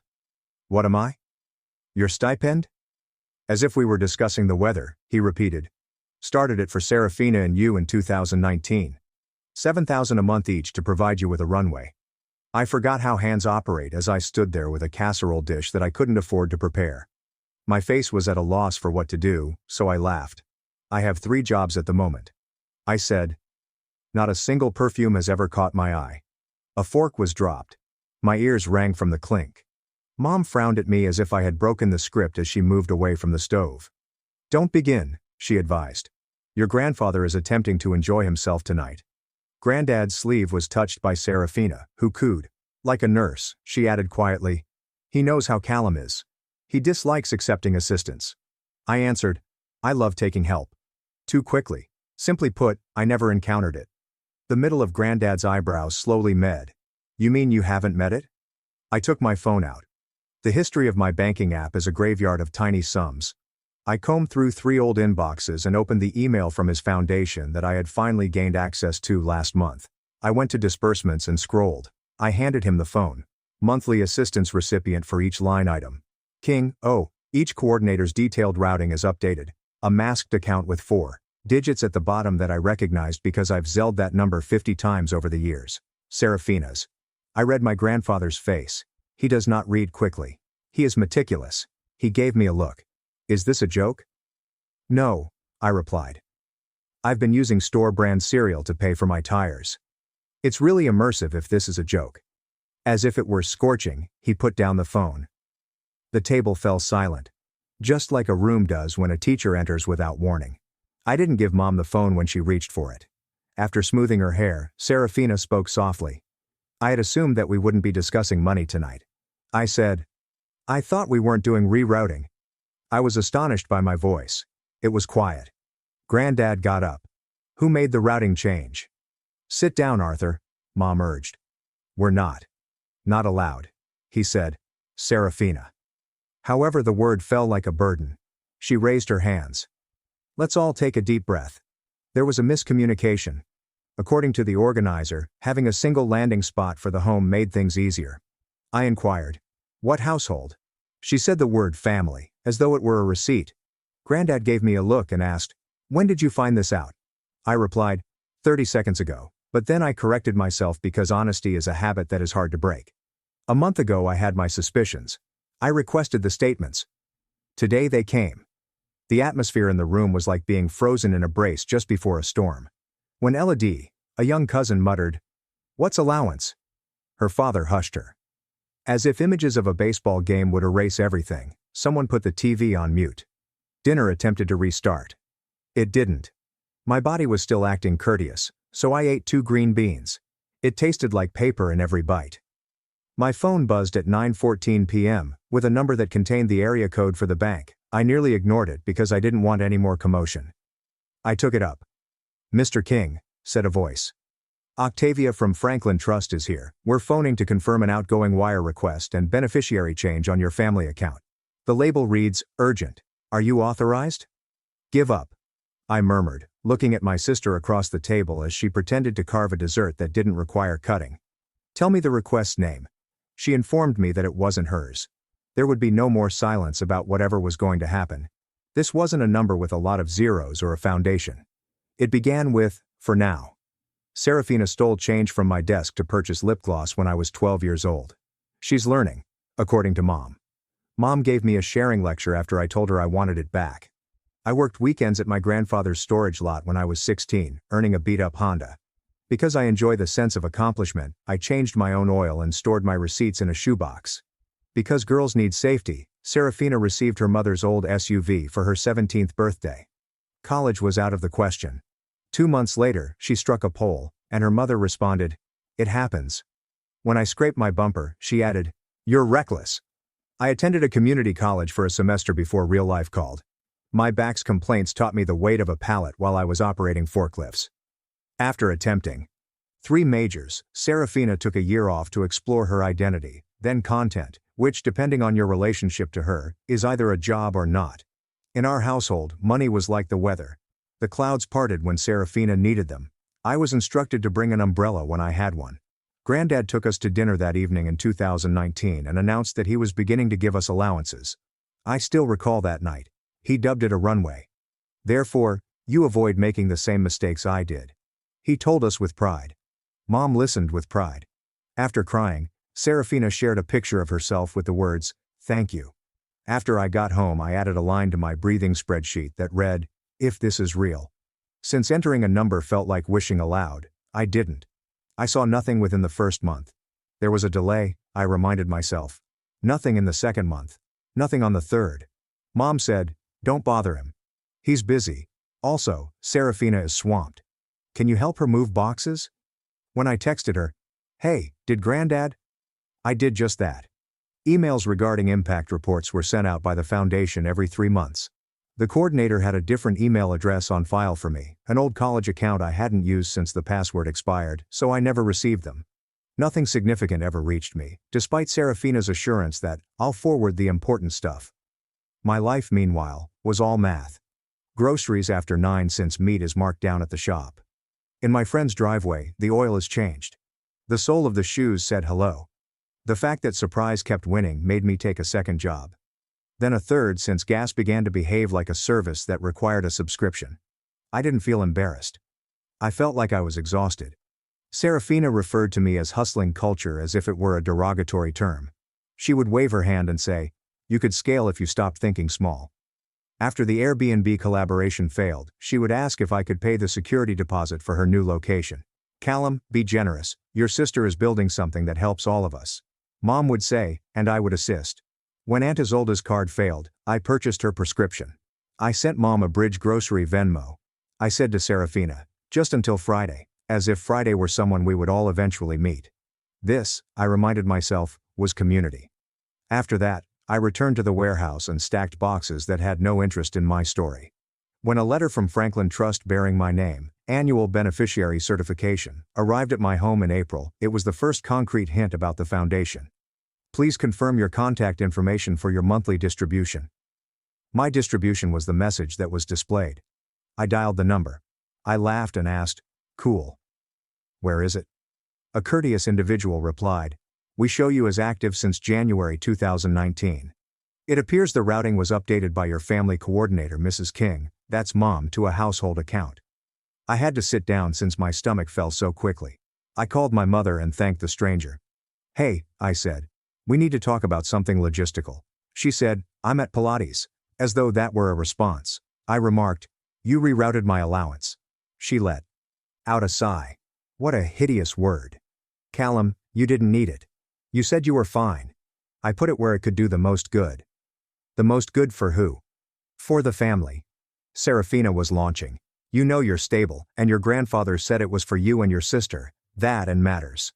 "It matters that I never agreed," I replied. "It matters that you never told me." "You and your little contracts," she replied. I hung up before I said anything I couldn't take back. "You've always been so rigid." I urged the charity to record my current email address when I called them again. "The grantor is Granddad." "We need approval from your coordinator," they continued. "Or from the grantor." That night I didn't give Granddad a call. The guy who showed me how to check oil and assured me that I wouldn't have to hurt my back as often as he had was still in my mind. The people in between had constructed a toll booth with my name on it, but I wasn't prepared to tell him. So, when I had to be bold later, I did what I always do. I gathered evidence. I asked for statements. I obtained my credit report. I logged into every old inbox I could find. I discovered a lot of threads. Routing has been adjusted. I'm glad it's simplified now. The household prevails. The organizer enthusiastically confirmed modifications I didn't notice in messages, CCing Mom and Serafina. Never to me. The topic lines had my name like a sticker on a box I never opened. Meanwhile, Serafina's online life appeared to be flourishing thanks to the allowance. A trip where the photographs stated #pool day, but the tag said #worktrip, a new phone, and a new laptop. A post about using a bag that cost a month's worth of my rent to commemorate the grind. I don't dislike my sister, but I was beginning to, so I stopped looking. Next came the meal. Grandfather's embrace. "Hope you're enjoying your $7,000 a month allowance." That was the line that landed like it came with an invoice, and the room fell silent when I said it. I presented the masked account statement to him. His lips became thin. The bank's number appeared on my phone after a few awful bites of not dinner. The individual added, "We're calling to verify a beneficiary change and an outbound wire request on your family account. It's marked urgent." I questioned who was calling. "Serafina's LLC," she replied, a name I knew from a tote bag and her invoices. The other thing that no one knew is that Granddad put up more than just my allowance. A maturity clause was present. The principal of my portion became available for a one-time payout on my 30th birthday last Tuesday, provided I made a written request. I hadn't asked for it. It had been someone else. "Do you authorize a wire for $250,000 to Serafina's Social LLC?" asked Octavia from the bank. "No." Followed by, "Freeze everything tied to my SSN pending in-house fraud review." I thought, if I keep treating this like weather, I will drown, as I looked up from the phone to see my family having struck up a conversation about pie. In his library, Granddad summoned a brief family gathering as if it were a sitcom rather than a slow-motion disaster. Leather chairs, books, and an unpopular fireplace. Mom crossed her arms and sat. Serafina examined her phone, making sure every buzz landed by. Turning the volume up.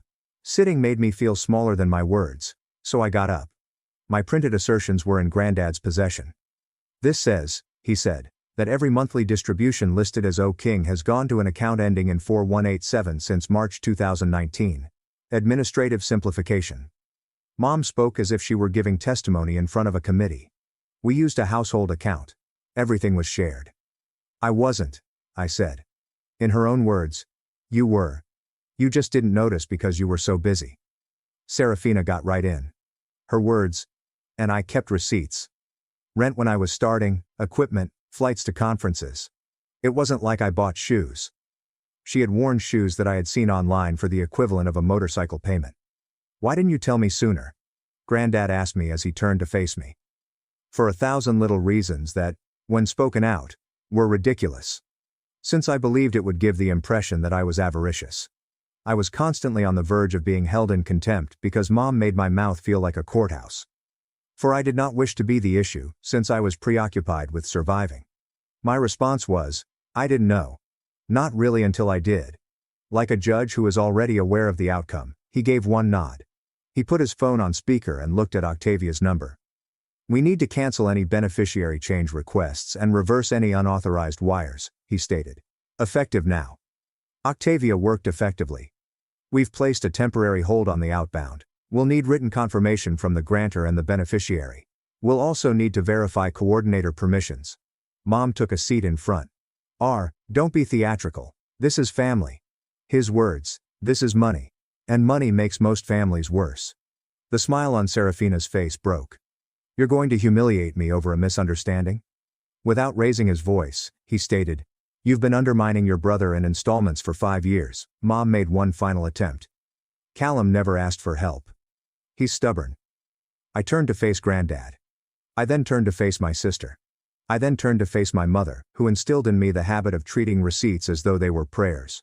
I said, I'm not asking. I'm setting a boundary. Serafina gave an eye roll. Oh my God. Therapy words. Grown-up words. I said, here are the simple ones. No more using my name. No more touching my money. No more routing. No more household unless I live in it. Granddad gave a metronomic slow nod. Serafina, you'll repay every monthly amount diverted from Callum's share, he stated. And you'll send him a written accounting of what you spent. We'll decide if any of it counts as family expenses. Spoiler, it doesn't. He looked at his mother. You are removed as coordinator. Effective immediately. Mom got completely white. You don't mean that. I do, he said. You forgot what the money was for. She said. And what was it for? When he said, for runway. Not for spectacle. Serafina's tone sharpened. This is revenge, not fairness. I gave a headshake. The sentence sounded like a lock clicking. This isn't about revenge. This is about closure. My hands ceased to tremble. Do you want the monthly still? Granddad inquired, glancing at me. Or the principal distribution, or both paused until you decide. Pause, I said. I want to think like a person who isn't drowning. The room moved about. Knowing that Granddad detests it, Mom got up and walked out without slamming the door. Serafina texted someone 3 times in a panic, most likely the person who was waiting for the undeliverable wire. Before tightening a bolt, Granddad placed his hand on my shoulder in the same manner. His words were, we'll make it right. Not pretty. Right. Pretty has been our problem, I responded. His mouth was partially open in a smile. There you are. The first 48 hours were noisy. I have a metronome on my phone. Mom. In front of your grandfather, you made your sister look bad. Serafina. You had the option to approach me first. Once more, Mom. He's elderly. He has no idea how money moves these days. Serafina. My business is being ruined by you. Unknown number. We would want to verify that the wire transfer to Serafina's Social LLC has been cancelled. Aunt Maribel. I've always said that your mother spent her money excessively. Thorne, your cousin. Well done. Don't let anyone know that I said it. With the exception of my employer, granddad, and the warehouse crew chat where we share images of cursed pallets, I silenced everyone. Even after taking a lengthy shower, the math remained. I wore the nice socks. I left for work. The restrooms in Building C were furious. Legacies don't matter to toilets. I felt a sense of relief. I had lunch with a lawyer who was recommended by a friend. Celine was her name. She used bullet points as she spoke. As if it were legal, I handed her a stack of documents, including emails, statements, the bank's call log, a screenshot of Serafina's LLC, and a household account note bearing my name. She told me, "This is simple and not," as she turned the pages.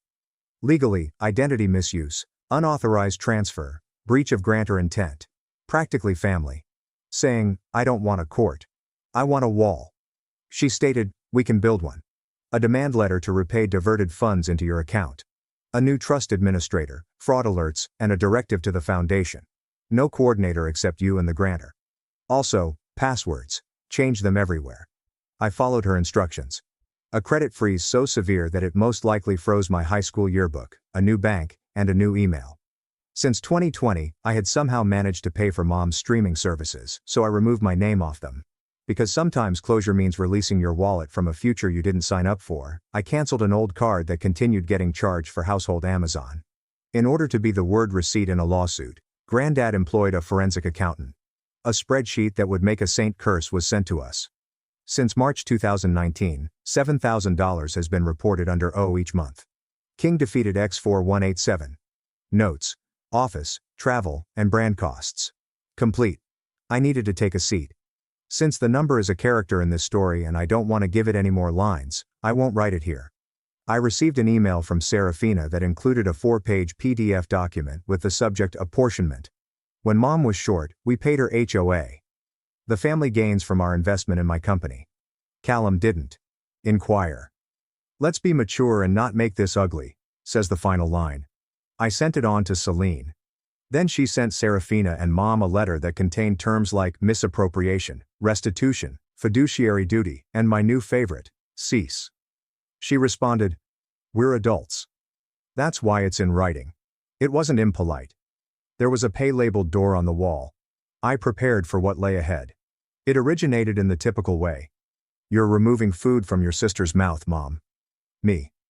"For the past 5 years, she has been eating off of me." Mom. "You don't show gratitude." Me. "For what purpose?" Mom. "On behalf of the family we provided you." Me. "I gave you the family. Go ahead and read." No response. Serafina took an alternative approach. "Let's talk without lawyers." The coffee shop where we met served drinks with extra adjectives. She appeared to be someone who dislikes dim lighting because she was wearing sunglasses and a white blazer indoors. She began by crying. She declared, "I didn't steal. I allocated." Calmly. "You stole," I said. "You don't understand how building something works," she replied. "You should be proud. I put our name out there." I asked, "What's our name?" "You mean my name?" Like a singer switching keys, she wiped her eyes and went to wrath. She remarked, "You love being a victim. You could have asked for rent money any time." When I said I didn't want rent money, I wanted my money. She remarked, "You're so small." "Maybe," I replied. "But small pays its own bills." She got up. Her words, "This is a battle." "No," I replied. "This is accounting." That night Granddad called. I'm not used to hearing him sound elderly. "I should have watched it closer," he stated. I thought I was helping. Instead I lit a match and walked away. I remarked, "You were helping. It just got repurposed." "Your mother's out as coordinator," he said, as if letting himself know. "I'm putting a professional in place. If you want monthly, it'll go straight to you. If you want the principal, we'll do it by the book. If you want neither, I won't be offended." When I said, "I want a fence," "Then I want to think." "Good," he said. "Because the only time money is evil, is when it's a secret." The road was bumpy the next week, but only when we pulled over did it cease bumping. Serafina's wiring was unsuccessful. Her fans congratulated her when she shared a black and white story with the caption, "Some people don't like to see you win." She sobbed as she spoke live about the betrayal of her family. I didn't observe. I ignored a screen capture that a cousin emailed me with the description, "LOL. A family gathering at Mom's house with a pot roast that tasted like the 1990s was her final big gesture. Celine was brought on Zoom by me. Mom disliked that, but since she enjoys entertaining, she kept things going. Celine reviewed the figures. We're asking for repayment of diverted monthly distributions to Callum's account. 30 days, she stated.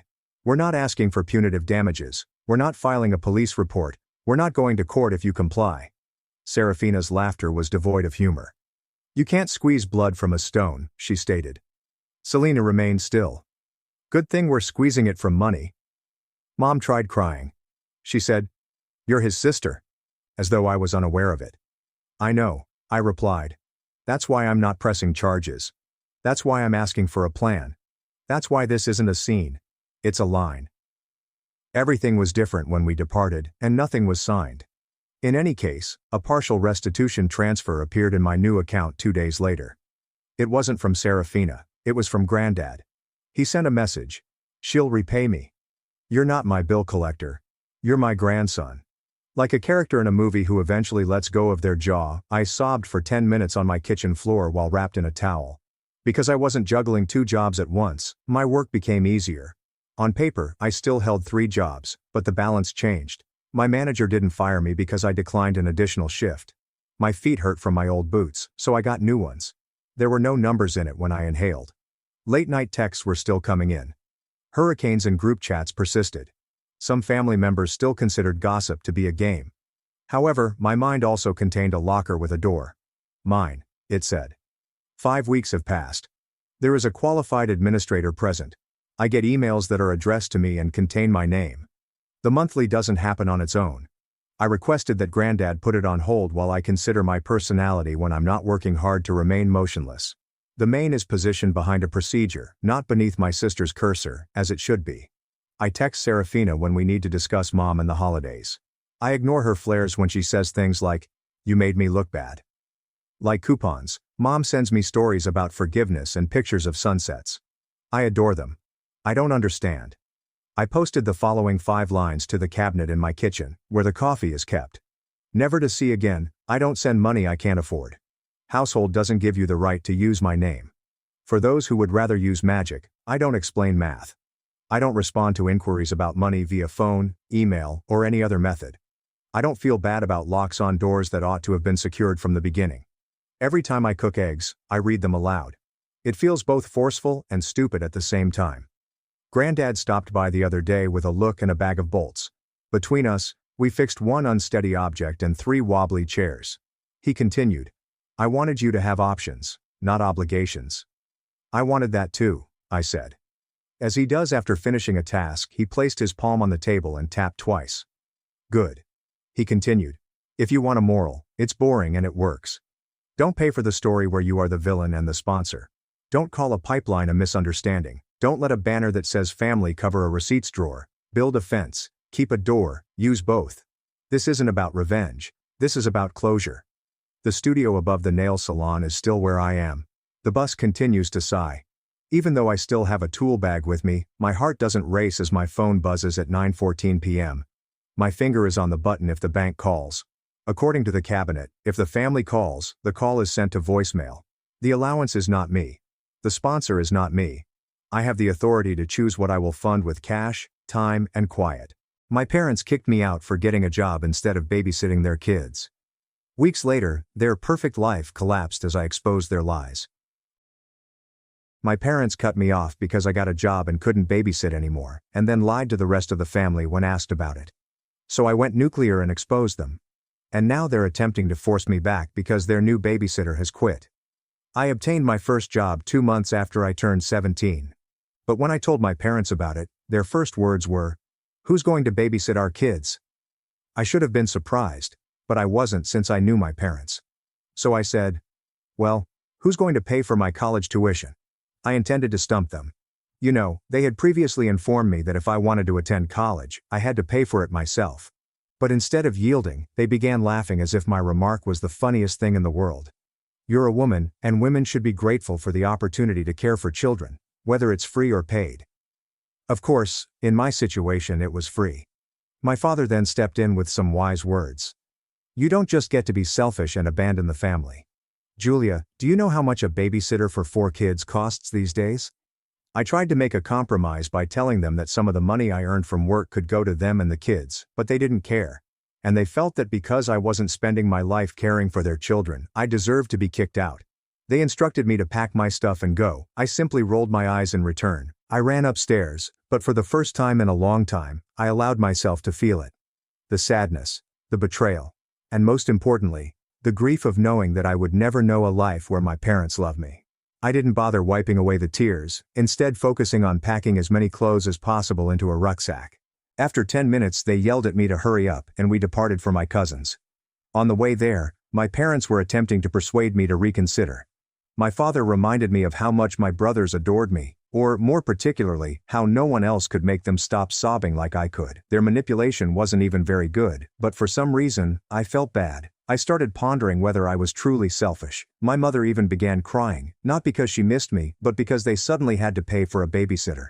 So when we arrived at my cousin Susan's house and they drove away without saying goodbye, I felt even more guilty, especially when she opened the door, since her face instantly lit up with delight and she gave me the first genuine smile I'd seen in a long time. Kindness felt so foreign to me that as soon as we stepped inside, I burst into tears. Her face sank and she attempted to console me. "Okay. Kind of. My love, why don't you just help your parents out a little?" Help? I'd cut off friends, dropped my grades, and given up everything to care for their children. I didn't mean to yell, but I couldn't stop the rage inside me. I turned to face her, disgusted by her offer. But I noticed a genuine shock on her face. "Your parents told me you were acting entitled and just didn't want to help out when you had nothing to do all day." I burst into tears again, but this time in her arms. I told her the complete truth. Why I ended up at her house, while she embraced me and assured me I would be secure under her roof. Surprisingly, she appeared anything but angry. But I soon realized she was more than simply angry. I ended up weeping myself to sleep that afternoon. I didn't get up until a few hours later, when I heard Susan yell. It was located in the room next door. When I heard the fury in her voice, I sat up straight. She was normally a very quiet, timid person, so hearing her say this was really unexpected. It was clear that she was speaking to my parents. I couldn't understand what she was saying, but I knew she was putting it on them. I remember feeling a genuine smile go across my face. It was the first time anyone had stood up for me. When I heard her hang up, I lay back down and appeared to be still sleeping. Without realizing I was awake, she began speaking aloud, something Susan hadn't done since I was a child. But what she said made me shoot up. Apparently my parents had already hired a new free babysitter. They always had one ready. This whole affair was a ruse to get me kicked out of the house and out of their hair for good. After all of this, Susan sighed and said I deserved better before going to bed. And that was when I sat up, realizing she was correct. I deserved better parents. And if I couldn't get it, I deserved at least a refund. My plan was bulletproof. Do you realize that every family has one gossipy aunt? Well, we have one too. And I texted her every little juicy detail about what happened between me and my family. The message ended up being 1,400 words long. I quickly turned off my phone, fearful of the consequences. And the next morning, when I finally had the courage to switch it back on, my soul departed my body. My phone was flooded with notifications, not just from my gossipy Aunt Julia, but from nearly every family member I had contact information for. Aunt Julia apparently took my 1,400-word text and immediately forwarded it to everyone in the family group chat. I went through the texts, my heart beating against my chest. There were dozens of them. Some people defended my parents, claiming I was simply a dramatic teenager, but a surprising amount supported me. My Uncle Joseph wrote a full paragraph about how upset he was with his sister, my mother, for treating me like a live-in nanny rather than her daughter. My grandmother Elizabeth wrote a note saying she was heartbroken and that she had raised her children better than this. Susan entered the guest room where I was staying and sat down beside me on the bed. She also held her phone in her hand. Susan grumbled, "Are you kidding? Julia lives for this kind of drama. But honestly, maybe it's good that everyone knows what's been going on." I wasn't sure about that.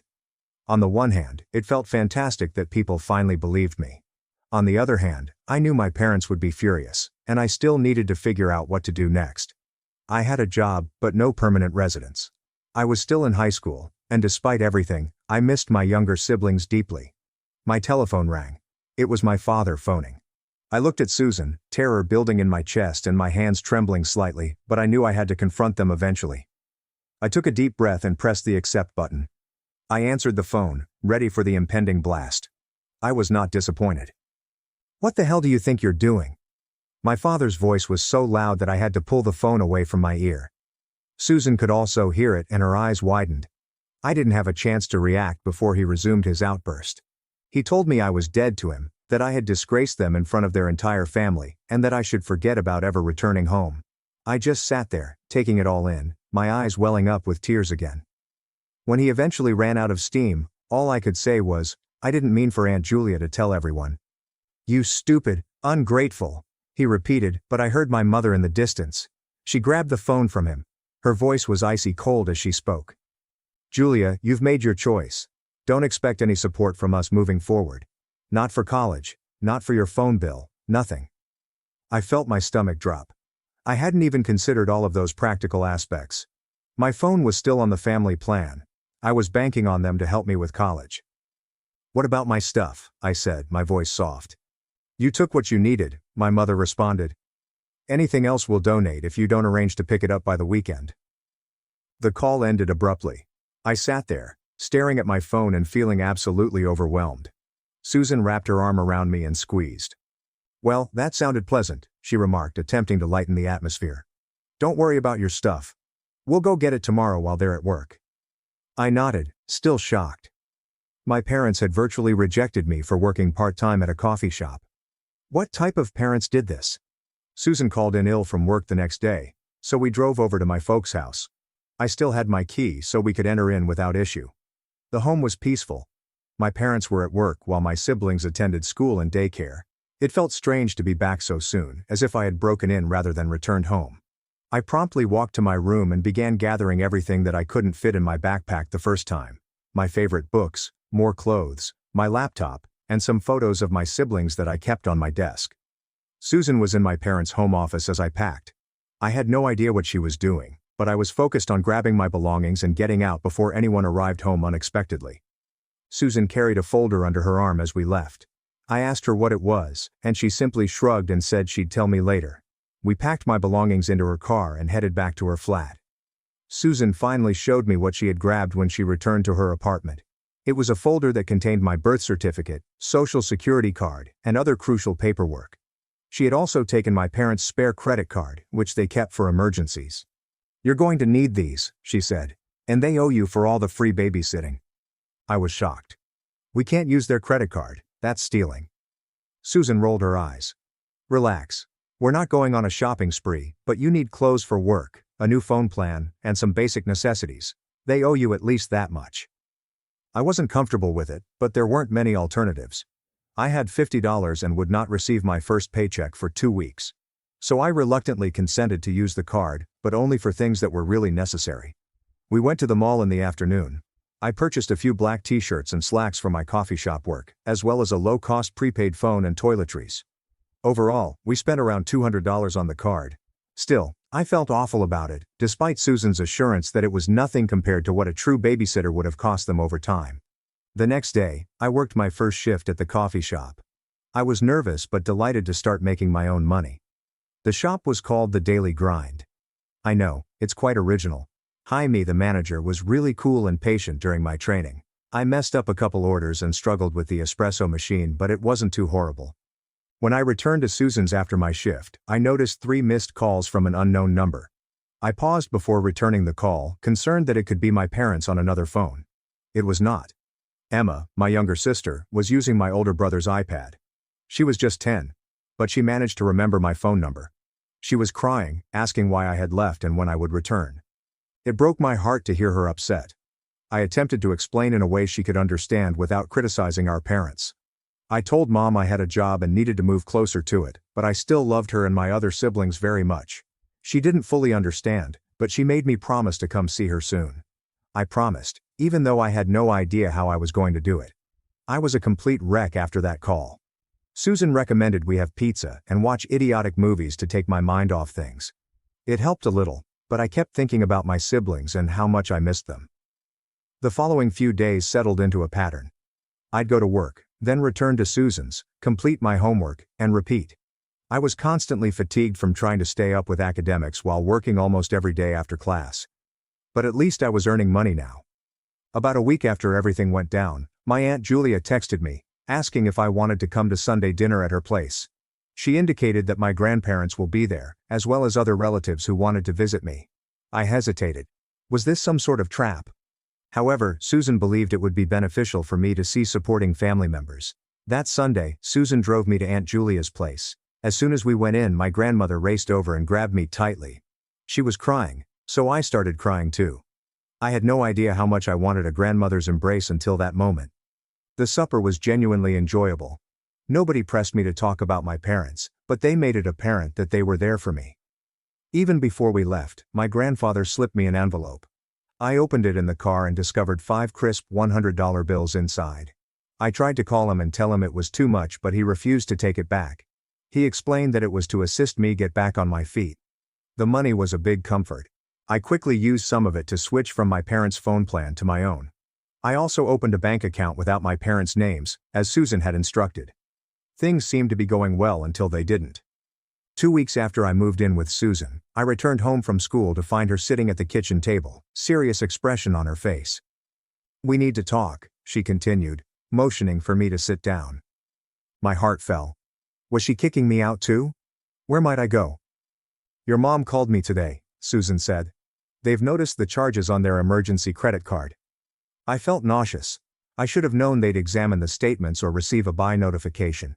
What looked to be a spare card was one that was routinely monitored. "What did she say?" I inquired. "She accused us of theft and threatened to call the police if we didn't return the card and repay every penny," Susan said grimly. "But here's the kicker. She also wants you to come home." I was shocked. What? Why would they want me back after everything that happened? Susan's expression became stern. "Because their new babysitter quit after just 1 week. Apparently 4 kids under 10 is too much for most people." "Who knew?" I chuckled cruelly. Obviously that was the cause. They did not miss me. They missed out on free childcare. "I'm not going back," I stated firmly. "I can pay them back for the card from my paychecks, but I'm not going back to being their slave." Susan nodded, relieved. "That's what I told them. But they're pretty upset about the money. Your mom mentioned something about small claims court." I had a flicker of panic. Could they actually take us to court? Will we go into trouble? I still had the majority of my grandfather's $500, so I could repay them straight away. But the entire experience left me feeling uneasy and angry. The following day at school was dreadful. I could not focus on anything. I was expecting authorities to turn up and arrest me for credit card fraud or something. By midday, I was a nervous wreck. My friend Martha saw something was awry and brought me out to the courtyard to discuss. I wound up telling her everything. She was horrified at what my parents had done. "That's actual child neglect," she remarked. "They can't just throw you out because you got a job. You're still a minor." I hadn't really considered it that way. I was so used to being regarded as an adult at home that I forgot I was still legally a child. Martha's mother was a lawyer, and she advised I speak with her about my possibilities. I hesitated. I didn't want to involve more people in my family drama, Martha insisted, and she took me to her house after school. Mrs. Thompson, Martha's mother, listened to the entire narrative without interrupting. When I concluded, she had a lot of detailed questions regarding dates, what was said, and who else was aware of the issue. I responded as best I could. "Julia, what your parents did is not okay," she finally said. "They're legally obligated to provide for you until you're 18. They can't just kick you out because you won't babysit." She told me that I had options. I could apply for emancipation, which would legally make me an adult before I turned 18, or we could report my parents to Child Protective Services, which could force them to return me or place me in foster care. Neither choice sounded ideal. Emancipation would include accepting full adult duties at a time when I was already struggling to manage school and job, and CPS may take my siblings away as well, which I strongly opposed. Mrs. Thompson must have noticed my hesitancy. She proposed a third option: have another relative apply for interim guardianship. That way, I could legally stay with someone like Susan or my grandparents without causing my parents any trouble. I thanked her for her advice and agreed to think about it. On my way back to Susan's, I received a text message from an unfamiliar number. My youngest brother, Alex, was using my father's old phone. He said my parents were arguing all the time now, and the house was a disaster without me there. Reading his messages made my heart ache. I missed him and my other siblings a lot. When I returned to Susan's, I found a surprise waiting for me. My grandparents were sitting in the main room with serious attitudes. For a brief moment, I thought something horrible had happened. "Don't look so worried," my grandmother replied, patting the couch next to her. "We just want to talk about what happens next." They had learned about the credit card situation from my mother, but unlike my parents, they were not upset. They were concerned. They said I shouldn't be working so much while finishing high school. They urged me to focus on my schooling. My granddad cleared his throat. "We have a proposal for you. We'd like you to come live with us until you graduate. We have plenty of room, and you won't have to work so many hours to support yourself." I was stunned. My grandparents lived in a lovely home about 30 minutes from my school.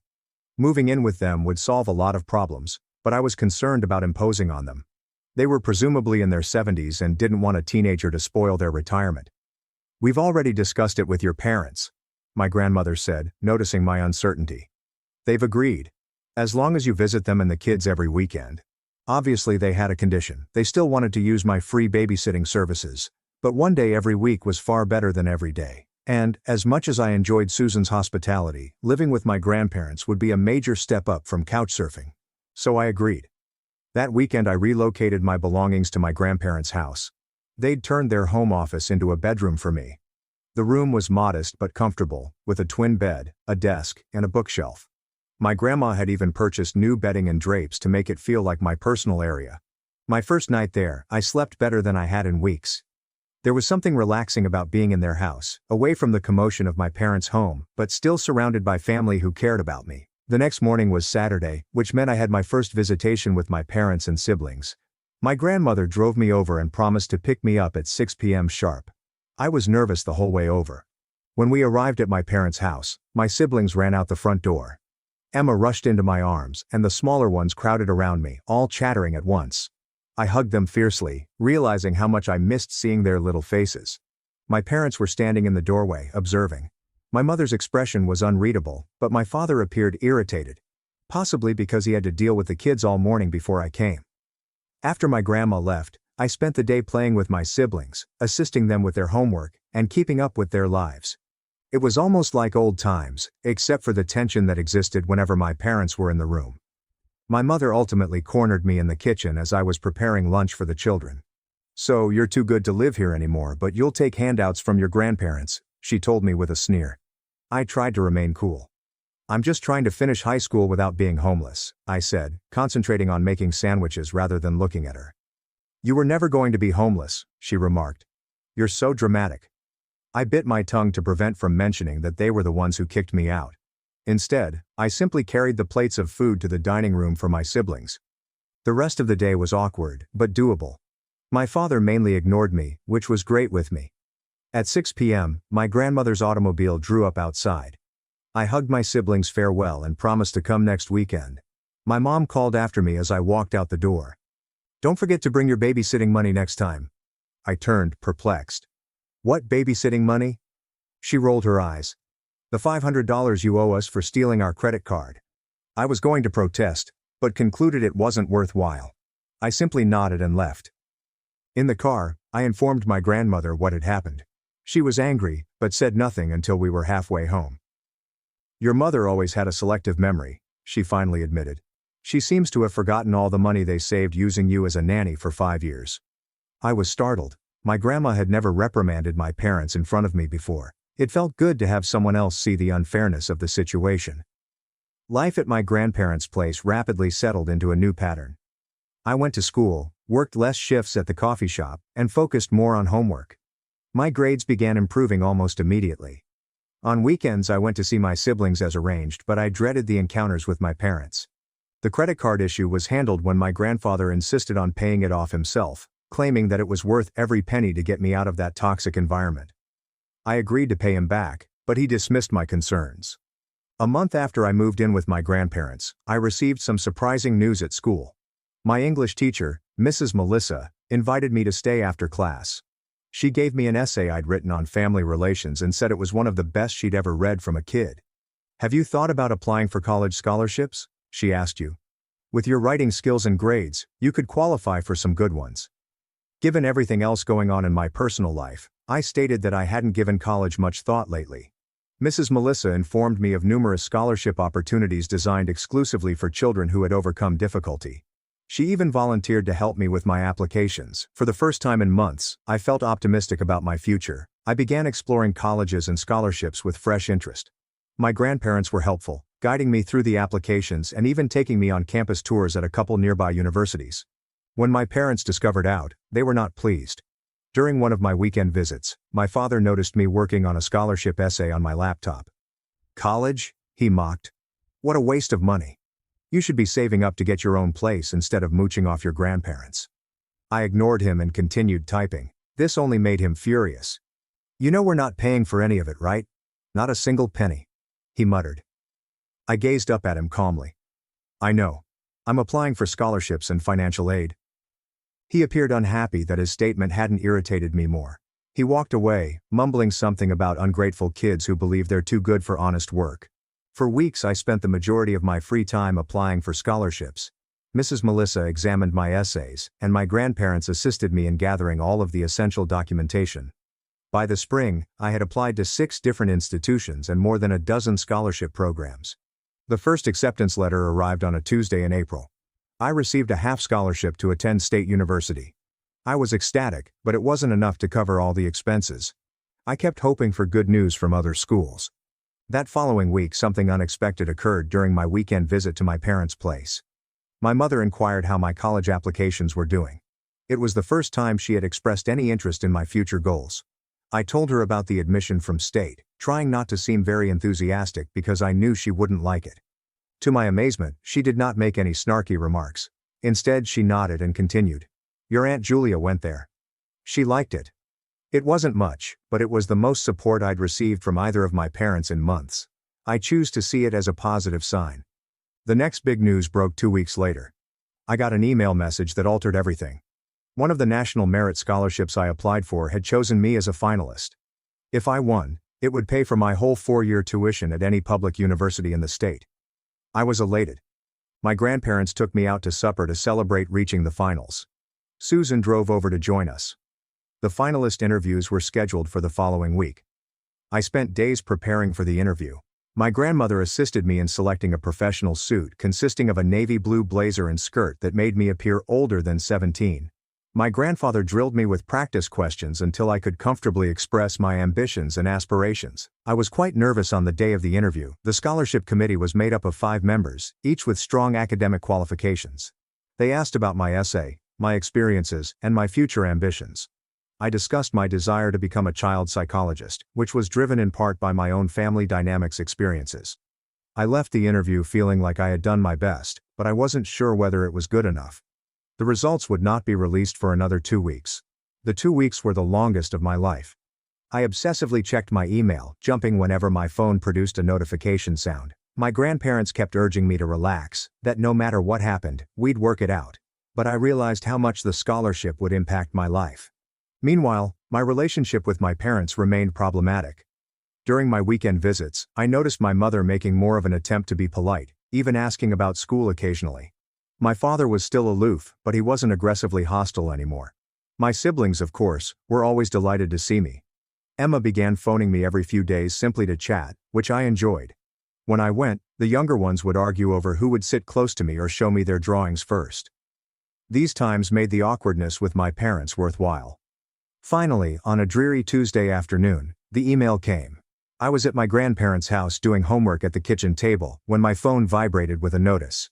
The subject line said, "National Merit Scholarship Decision." My hands were shaking so terribly that I could barely open the email. My grandmother saw and approached behind me, laying a steadying hand on my shoulder. I took a deep breath and tapped the notice. The email opened, and I scanned the first paragraph, my heart beating.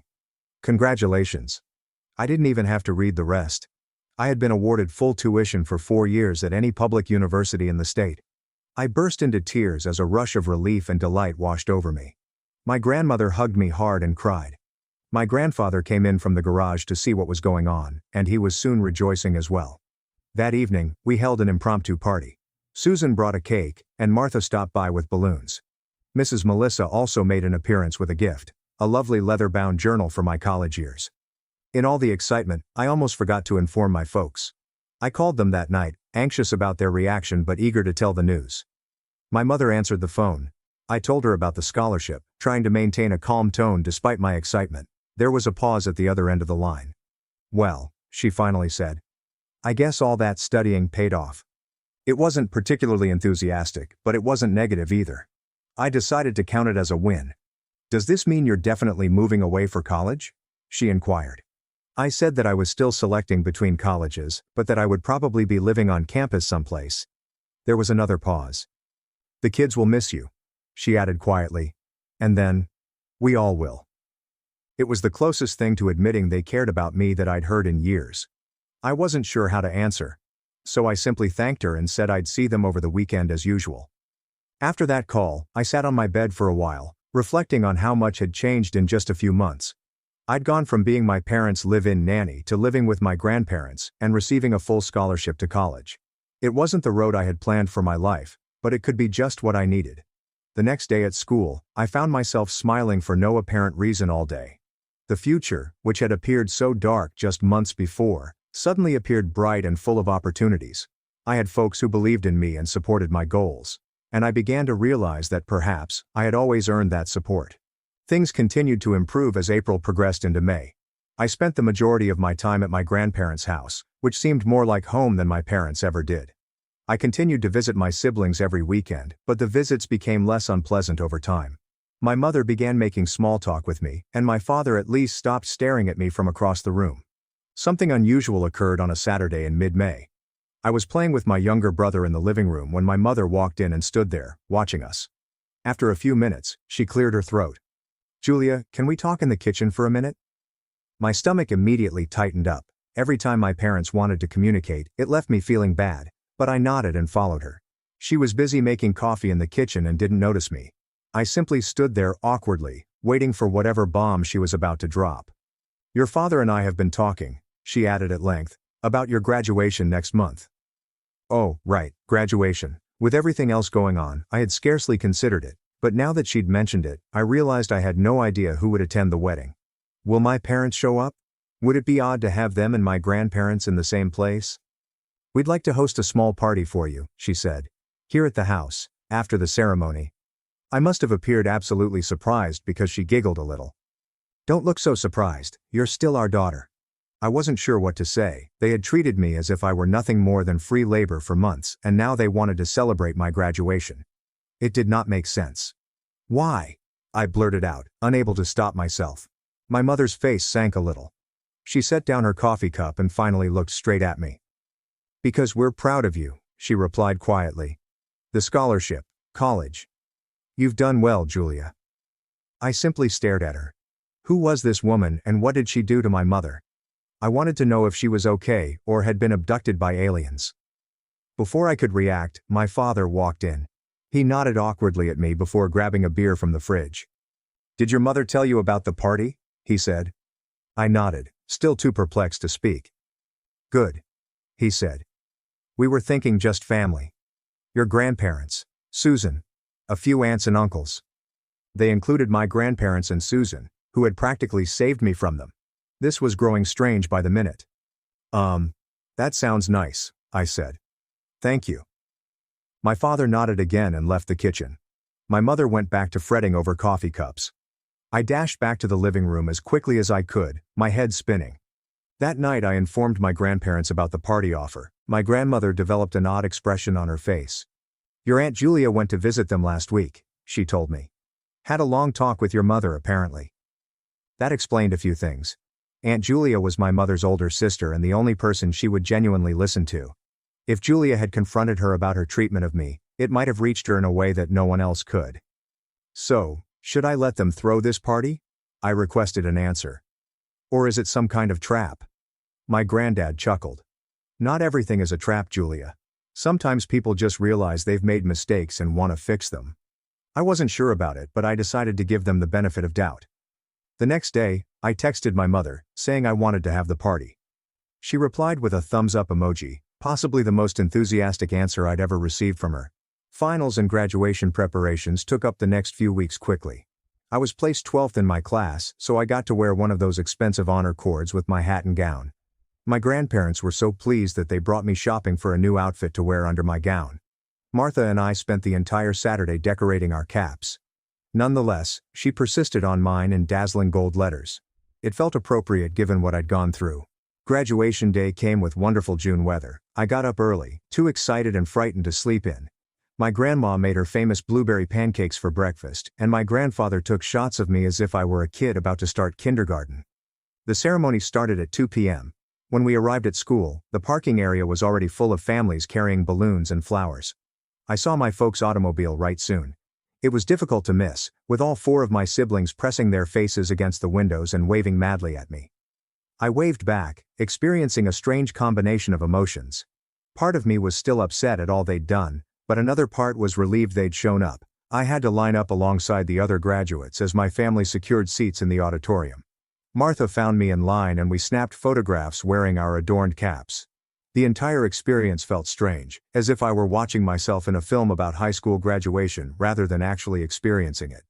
The ceremony itself was quite standard, boring speeches from the principal and valedictorian, with the band playing Pomp and Circumstance on an unending loop as we walked across the stage. When they called my name, I heard cheers from several sections of the audience. My siblings were the loudest, of course, but I could also hear Susan's voice and my grandfather's distinctive whistle. Afterward, in the commotion of families locating their grads, I was swept up in a frenzy of hugs and photos. Emma refused to let go of my waist, while my younger brother kept trying to steal my headgear. My parents appeared proud, with my father clapping me on the back and my mother fussing with my hair for photos. Martha raced up to give me one final embrace as we walked to the parking lot. "Are you coming to Jacob's party tonight?" she said. I shake my head. "Family thing," I responded, nodding at my parents. "Maybe I can stop by later." She shrugged.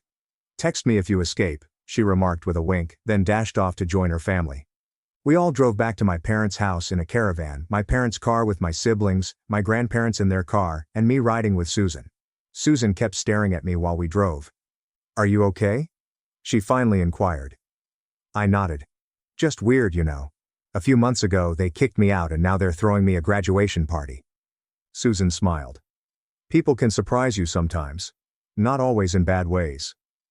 When we arrived at the house, I was surprised to see balloons tied to the mailbox and a congratulations graduate banner hanging over the front door. Inside, the dining room table was heaped in food, including a cake with my name on it. More relatives arrived, including Aunt Julia, who hugged me so hard I feared my ribs would crack, Uncle Joseph, and a few cousins I hadn't seen in years. Even Martha's mother, Mrs. Thompson, who had given me legal counsel, came by with a gift card. The celebration was truly enjoyable. My siblings were on their best behavior. My parents were unusually kind, and everyone kept telling me how pleased they were of me. I was waiting for the other shoe to drop, for someone to mention childcare or for my father to make some sarcastic remark about how college was a waste of time, but it never occurred. After cake, my mother declared that it was time for gifts. There were the typical graduation gifts: money, gift cards, and a new laptop from my grandparents, which I almost cried over. But then my parents gave me a tiny package. There was a key inside.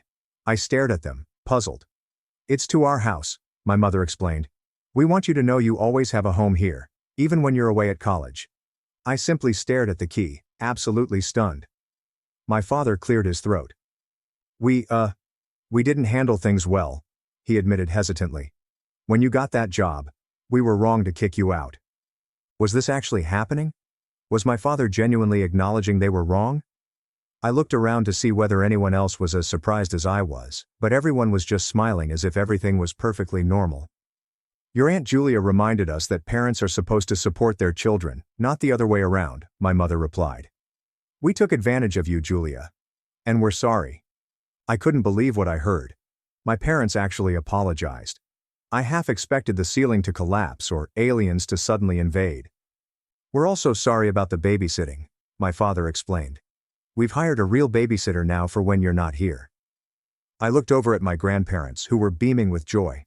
My grandmother gave me an encouraging nod. "Thank you," I eventually managed to say. "That means a lot." The remainder of the celebration passed in a blur. By the time everyone had left, it was nearly 9 p.m. I texted Martha that I couldn't make it to Jacob's party after all. I was too emotionally spent to deal with a high school rager. My grandparents were the last to depart. As they were leaving, my grandmother grabbed me aside. "Your parents called us last week," she explained quietly.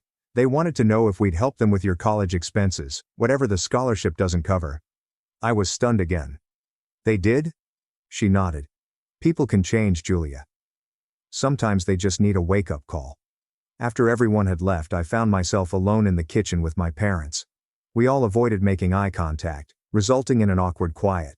Finally, my mother responded, "You're set for State University in August." I nodded. "Yeah, orientation is in July. I got assigned to Thompson Hall." "That's on the north side of campus, right?" my father inquired. "Near the library." I was astonished he knew that. "Yeah, it is." "How did you know?" He shrugged. "I looked it up. Wanted to know where you'd be living." We lapsed into another stillness, but this time it felt less awkward, like we were all simply getting used to our new normal. "You know," my mother remarked tentatively, "if you wanted to move back home for the summer, there's room." I thought about it for a bit. Part of me wanted to say no right once, but another part saw they were trying to make amends in their own awkward manner. "I'll think about it," I replied. I promised Grandma I'd help her with her garden this summer, but maybe I could split my time. They both nodded, seemingly content with the response. My father checked his watch. "It's getting late. Do you want us to drive you back to your grandparents?" I shake my head. "Susan's coming back to get me in a few minutes." As if on cue, my phone vibrated with a text from Susan informing me that she was on her way. I began assembling my graduation gifts. "Leave some of it here if you want," my mother advised. "For when you visit." When Susan's automobile arrived outside, my parents brought me to the door. My mother startled me with an embrace, while my father uncomfortably stroked my shoulder. "Congratulations again," my mother remarked. "We really are proud of you." As Susan drove me back to my grandparents' house, I reflected on how much had changed in just a few months. I had progressed from a free nanny who was not permitted to work to a soon-to-be college student with a full scholarship. When things became tough, I found out who actually had my back, and I discovered that I was stronger than I had realized. Most shockingly, I realized that people can change. My parents were not perfect. Not even close. However, they were making an effort, which was sufficient for the time being. I glanced down at the house key in my palm. Perhaps I'll spend some time at home this summer after all. Not because I had to, but because I wanted to, on my own terms. And it made all the difference. My parents left me hungry and alone at 13. When my uncle died, they demanded millions, but the lawyer's secret clause left them with nothing. My parents abandoned me when I was a child, and the only person who stood up was my uncle. Years later, I'd established my own life and business, and I thought I was done with them. It turns out they had different intentions. Let's just say that things got messy. People assume that when parents abandon their child, it will result in a dramatic conflict or a screaming match. For me, it was just another frigid Tuesday morning, and I awoke to an empty apartment and a note on the counter. My life had appeared to be normal up until that point. I was Noah, 13 years old, the only child living with my parents. Dad had a modest used vehicle lot a few blocks away. If you've ever drove past one of those businesses with the inflatable tube man flying around, that was essentially his empire.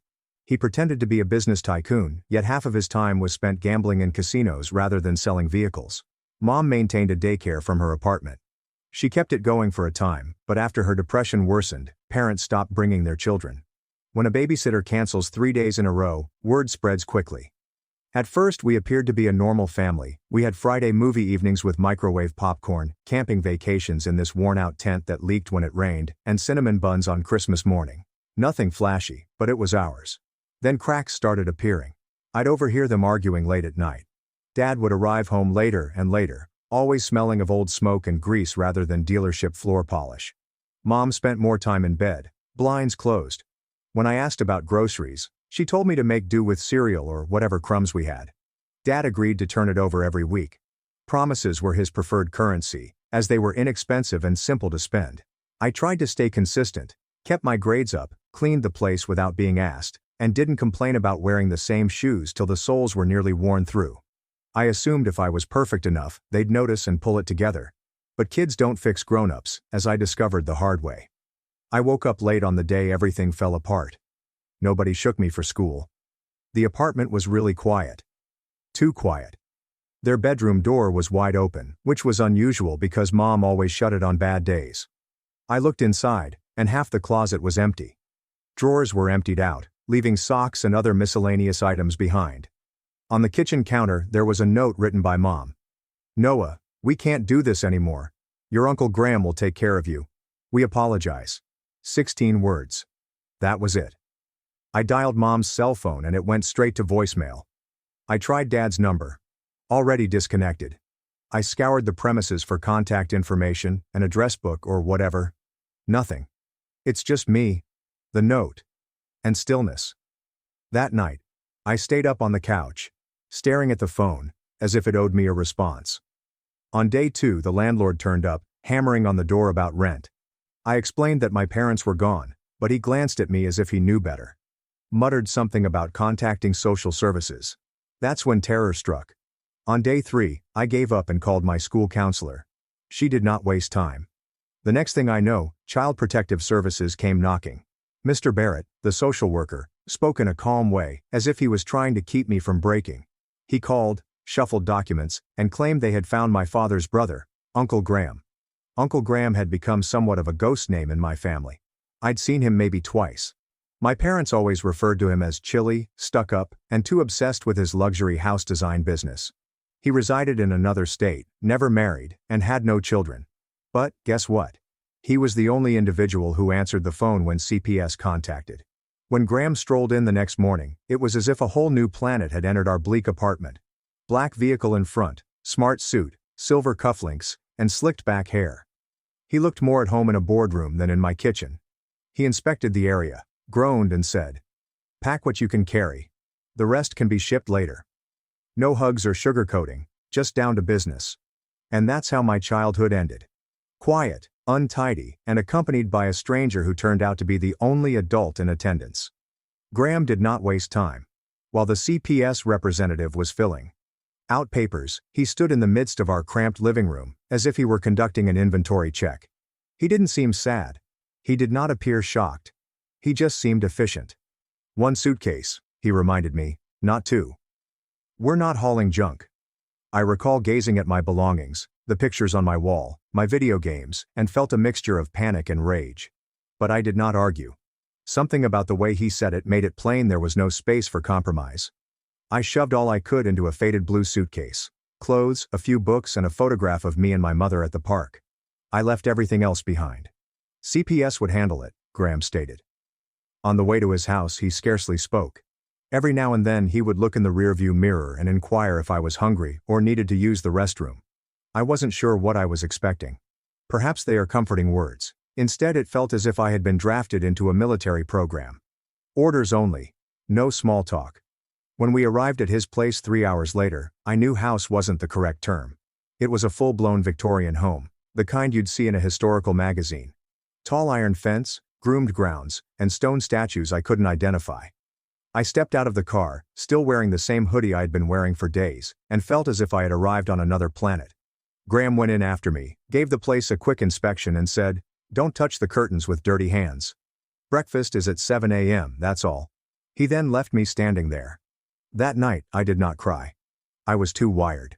Everything felt fleeting, as if I messed up, he'd contact CPS and send me somewhere else. I stayed awake, staring at the carved ceiling, promising myself that I'd follow his instructions until I found out an escape route in case I needed one. The rules came quickly. Shoes off in the house, homework done at a desk rather than on the couch, and 1 hour of piano practice every day. It didn't matter that I had no talent. I broke practically every one within the first month, not on purpose half of the time, but simply because I wasn't used to structure. When I walked into the kitchen at 8, the stove was cold, and he was reading the paper. "Kitchen closes at 7:30, he'd remark, not looking up. No yelling or guilt trips, just penalties. That was the thing about Graham. He did not operate on emotions. He acted more like a boss than an uncle. If my schoolwork wasn't completed, my weekend plans were canceled. If I did not follow through, I would lose my privileges. He never threatened to get rid of me, however. That was the difference.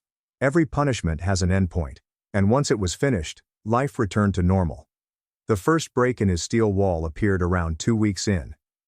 I was in my room, staring at an old photo of my parents' wedding day. I didn't hear him enter. He noticed me trying to wipe my tears discreetly. Instead of making a speech, he simply offered me a handkerchief, perched on the edge of the bed, and remained there until I gathered myself together. There is no advice or pity. Only presence.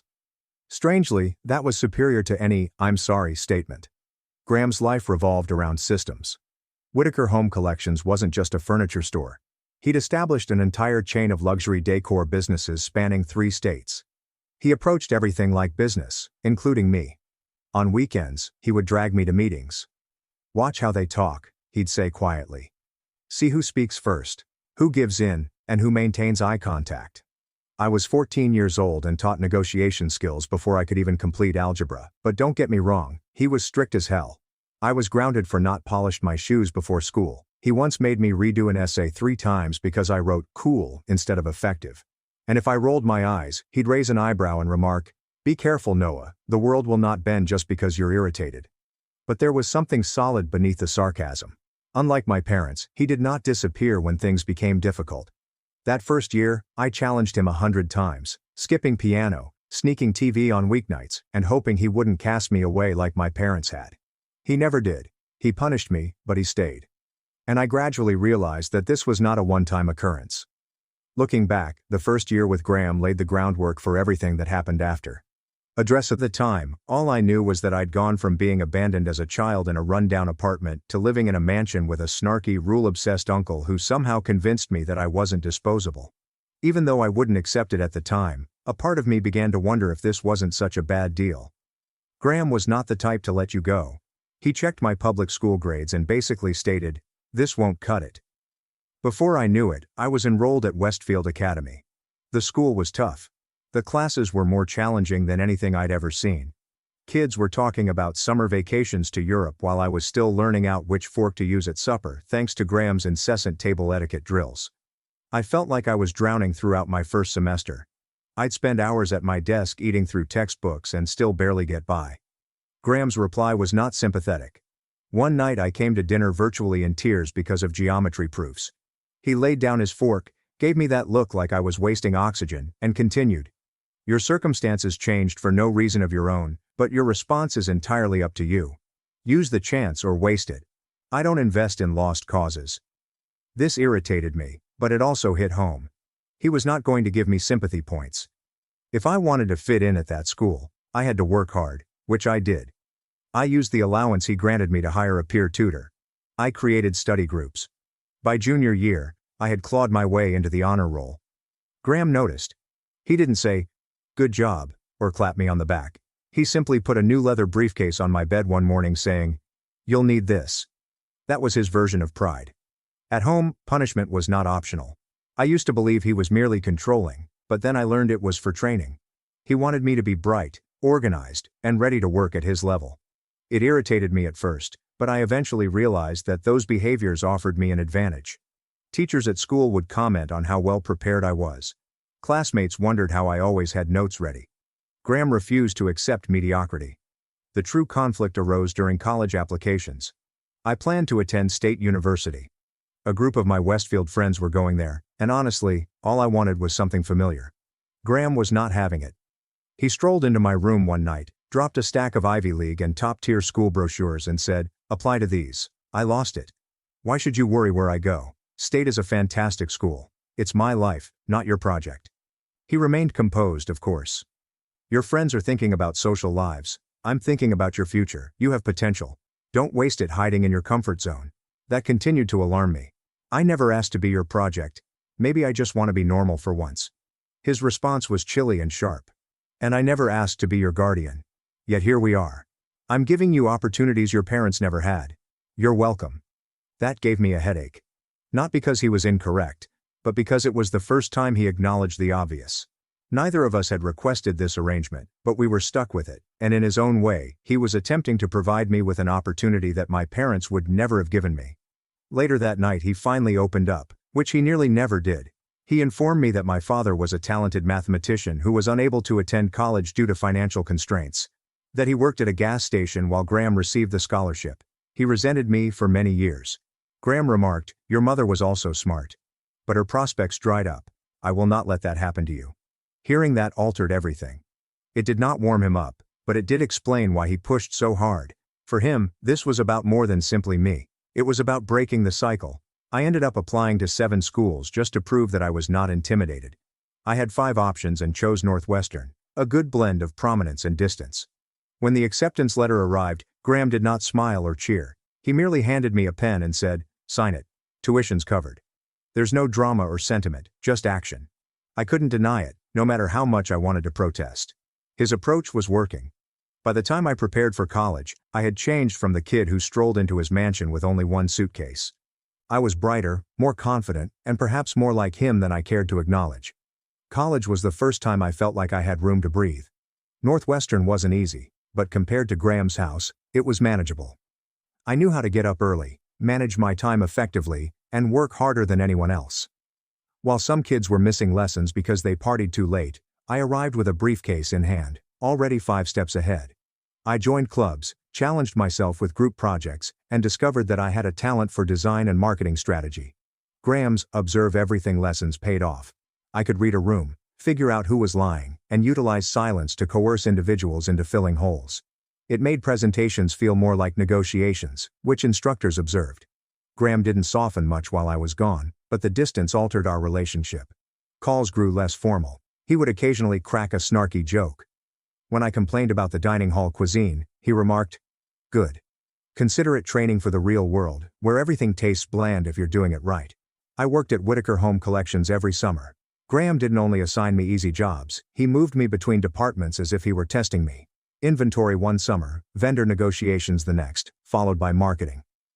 By the time I graduated, I knew the company inside and out. After graduation, I relocated back to the mansion. This time, not as a misplaced child, but as the company's new marketing director. We had a routine. 2 independent men share a home. Occasionally they eat together, and occasionally they just pass each other with nods. It was pleasant. Strict, but pleasant. Over the next 6 years, I worked my way up. First as an assistant marketing director, then as head of the entire function. We launched 2 new shop formats, updated vendor relationships, and established a profitable e-commerce engine. By then, I was 27 years old. Then everything shifted. Graham sat me down one night, abnormally silent, and mentioned the word leukemia. No build-up, no soothing tone, simply the facts. It's advanced. The prognosis isn't good. Treatments will buy time, not fix it. This hit me like a truck. But Graham was not searching for sympathy. He handled it like any other business problem. "We all die," he explained. "The only variables are when and how we use the time before." After that, our roles switched. I took on the responsibility of keeping him on track. Medications, doctor visits, ensuring he ate. Graham would roll his eyes whenever I reminded him, but he never fought me. He knew I was running things his way, which was direct and rigorous. At work, he progressively handed me the reins. First, lesser projects, then complete decision-making. He did not hover. If I made a mistake, he would sarcastically point it out before letting me rectify it. Employees who had previously looked at me as the youngster began coming to me first once Graham made it obvious that I was not a placeholder. I was the future. The disease had stripped some of his armor. Not entirely. Even though he was hooked up to IVs, he continued to scream out snarky lines. But in calmer moments, he revealed a side I hadn't seen. When I helped him into bed one night, he gripped my wrist with surprising strength and murmured, "You were the son I never allowed myself to have." That was Graham's way of delivering a sentimental nuke. I wasn't sure what to say. I only nodded since speaking would have been false. 8 months later, he was gone. He slept peacefully. The funeral was not large. Mostly business associates, a few distant relatives, and staff that admired him. I stood at the graveyard, understanding that the guy my parents had always characterized as cold and arrogant was the only one who turned up, the only one who had genuinely built me into someone capable of standing on his own. The mansion seemed empty without his scathing remarks booming through the halls. I'd find myself saving things that I thought he'd enjoy, or mentally planning how I'd tell him about a new technique before realizing he wasn't there anymore. But, whether I was in mourning or not, I did not neglect my business. If Graham taught me one thing, it was that action matters more than words. So I honored him by keeping Whitaker Home Collection strong and running business the way he taught me. Sharp, disciplined, and with no and half effort. This was my life for 3 weeks. Business, solitude, the heaviness of an empty house. Then the lawyer's letter arrived. A will reading was scheduled. I assumed it would be me, some business partners, and maybe a charity or two. I had no idea my parents were about to come back into my life. Weeks passed before I received a call from Caldwell, Graham's attorney. His voice sounded calm and prepared, as if he delivered this speech 100 times. "Noah, it's time we read Graham's will. I'll need you downtown next Friday." I responded, "Sure," before hanging up. I didn't think much about it until Friday came. I strolled into the marble lobby and spotted two folks I hadn't seen in 15 years. They were not invited. They interrupted Graham's obituary reading. They made enough noise in the foyer that Caldwell allowed them to seat so he could record their lack of standing. My parents. They walked in as if they belonged there. My mother donned a blazer that screamed outlet store business chic, with pearls swinging like she was auditioning for rich grandmother. My father wore a too-tight navy suit, his jaw clenched as if he were about to close a deal. Their gaze fixed on me and froze. "Noah," my mother gasped. "Look at you, honey." Dad gave a curt nod. "You've grown." "Yeah, tends to happen when you feed a kid instead of tossing him outside with a trash bag," I replied. The secretary blinked awkwardly and took us to Caldwell's conference room. A long table, legal documents neatly piled, and Caldwell at the head in his clean suit, adjusting his spectacles as if preparing to defuse a bomb. He cleared his throat. "Thank you for coming. We're here to read Graham Whitaker's last will and testament." My mother raised her hand, as if she were in school. "Before you start, we're Noah's parents. Graham may have stepped in, but obviously family has rights." I smirked. "Yeah, you remember that 15 years ago? Or just today?" Caldwell disregarded the jab and opened the folder. He read steadily, without fluff. "Graham Whitaker leaves the following to his legal ward. Noah Grant. Primary residence, valued at $1.8 million. Cash savings of $2 million. And 70% ownership of Whitaker Home Collections, valued at approximately $45 million. The words hung in the air, like smoke. I reclined back with arms folded. My parents sat transfixed, blinking as if their minds had short-circuited. Finally my mother said, That's everything." Caldwell nodded. "Correct. Graham's instructions are clear. The estate passes entirely to Noah." My father sprang forward in his chair. "This is outrageous. Graham manipulated him. We should at least, be co-managers. Noah is young, he needs guidance." I laughed. "Guidance? You guys couldn't guide me to a bus stop." Caldwell raised his hands. "I understand emotions are high, but Mr. Whitaker's wishes are explicit. If you'd like to contest, you may.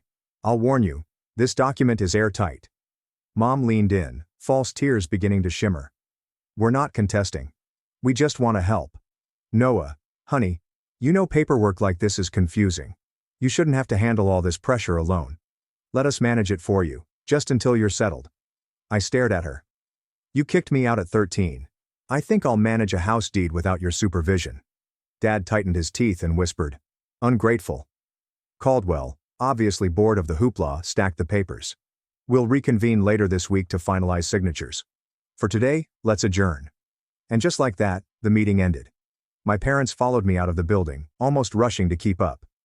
"Noah, wait," Mom said. "Can we talk? Just dinner maybe, please?" Normally I would have told them to shove it, but curiosity, and perhaps a sick sense of humor, had me nodding. "Fine. One dinner tonight."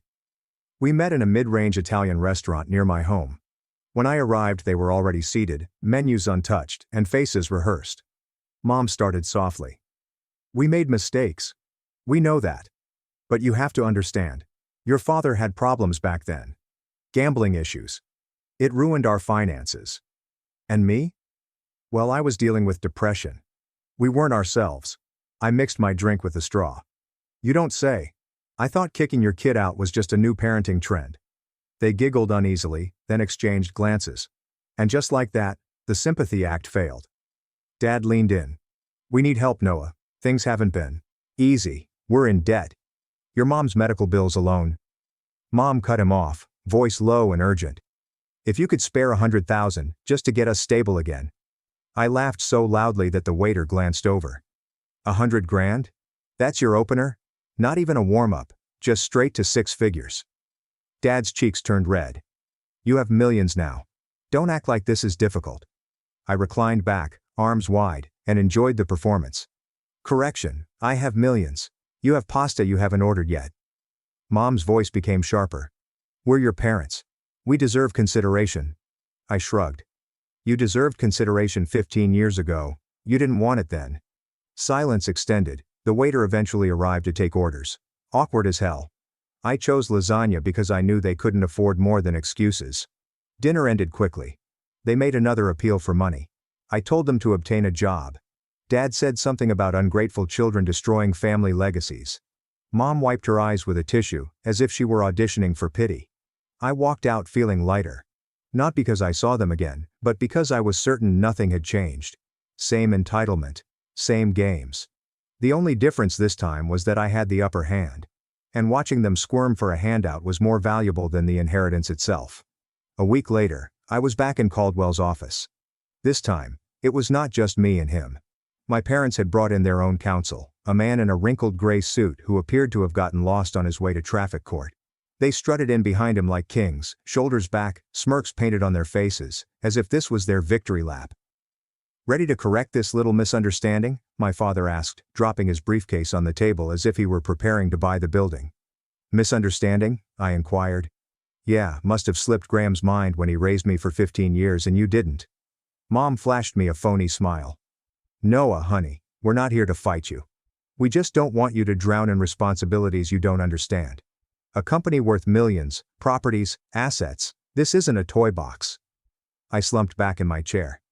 "You're right. It's not. That's why Graham actually trained me for this stuff while you were too busy pretending I didn't exist." Caldwell cleared his throat, then handed a binder across the table. "Before this meeting continues, there are a few clarifications we need to put on record." Their attorney puffed up. "We're prepared to challenge the will. These parents were clearly cut out unfairly.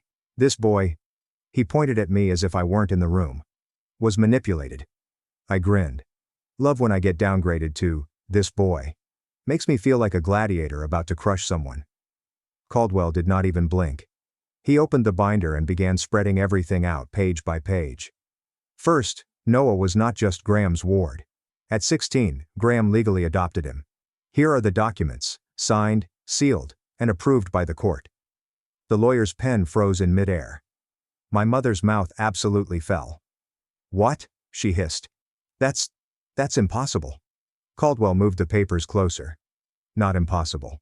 Legal fact, which means by law, Mr. and Mrs. Grant, you have no standing in this estate." Dad's cheeks got bright red. "We are his biological parents." I shrugged. "Congrats. Biology makes you donors, not parents." Caldwell persisted, calm as ever. "Second, Mr. Whitaker anticipated this. He hired private investigators. We have reports documenting repeated attempts you both made over the years to extort money from him, including phone records, bank transfers, even emails." He made a tapping noise. "It's all here, every attempt to squeeze him dry, and now, after his death, here you are again." Their lawyer shuffled papers as if he wanted to hide beneath the table. Caldwell was not done. "Third, Mr. Whitaker left a personal letter. I'll read it now." He opened a page, cleared his throat and started. "Noah, if they've shown up, I told you they would, they won't change. They'll circle back when they smell money. Don't let them take what you've earned. If they try, this letter is your shield. Remember, family isn't who brings you into the world. It's who shows up when the world walks out." The room was really silent. Caldwell then dropped the last hammer. "And lastly, the nuclear clause. If anyone contests this will, all assets, house, savings, company, stake, automatically transfer to charity, specifically the Children's Cancer Foundation. To be clear, only parties with legal standing can trigger that clause. Outsiders can't, and Mr. and Mrs. Grant have no standing." I couldn't help it.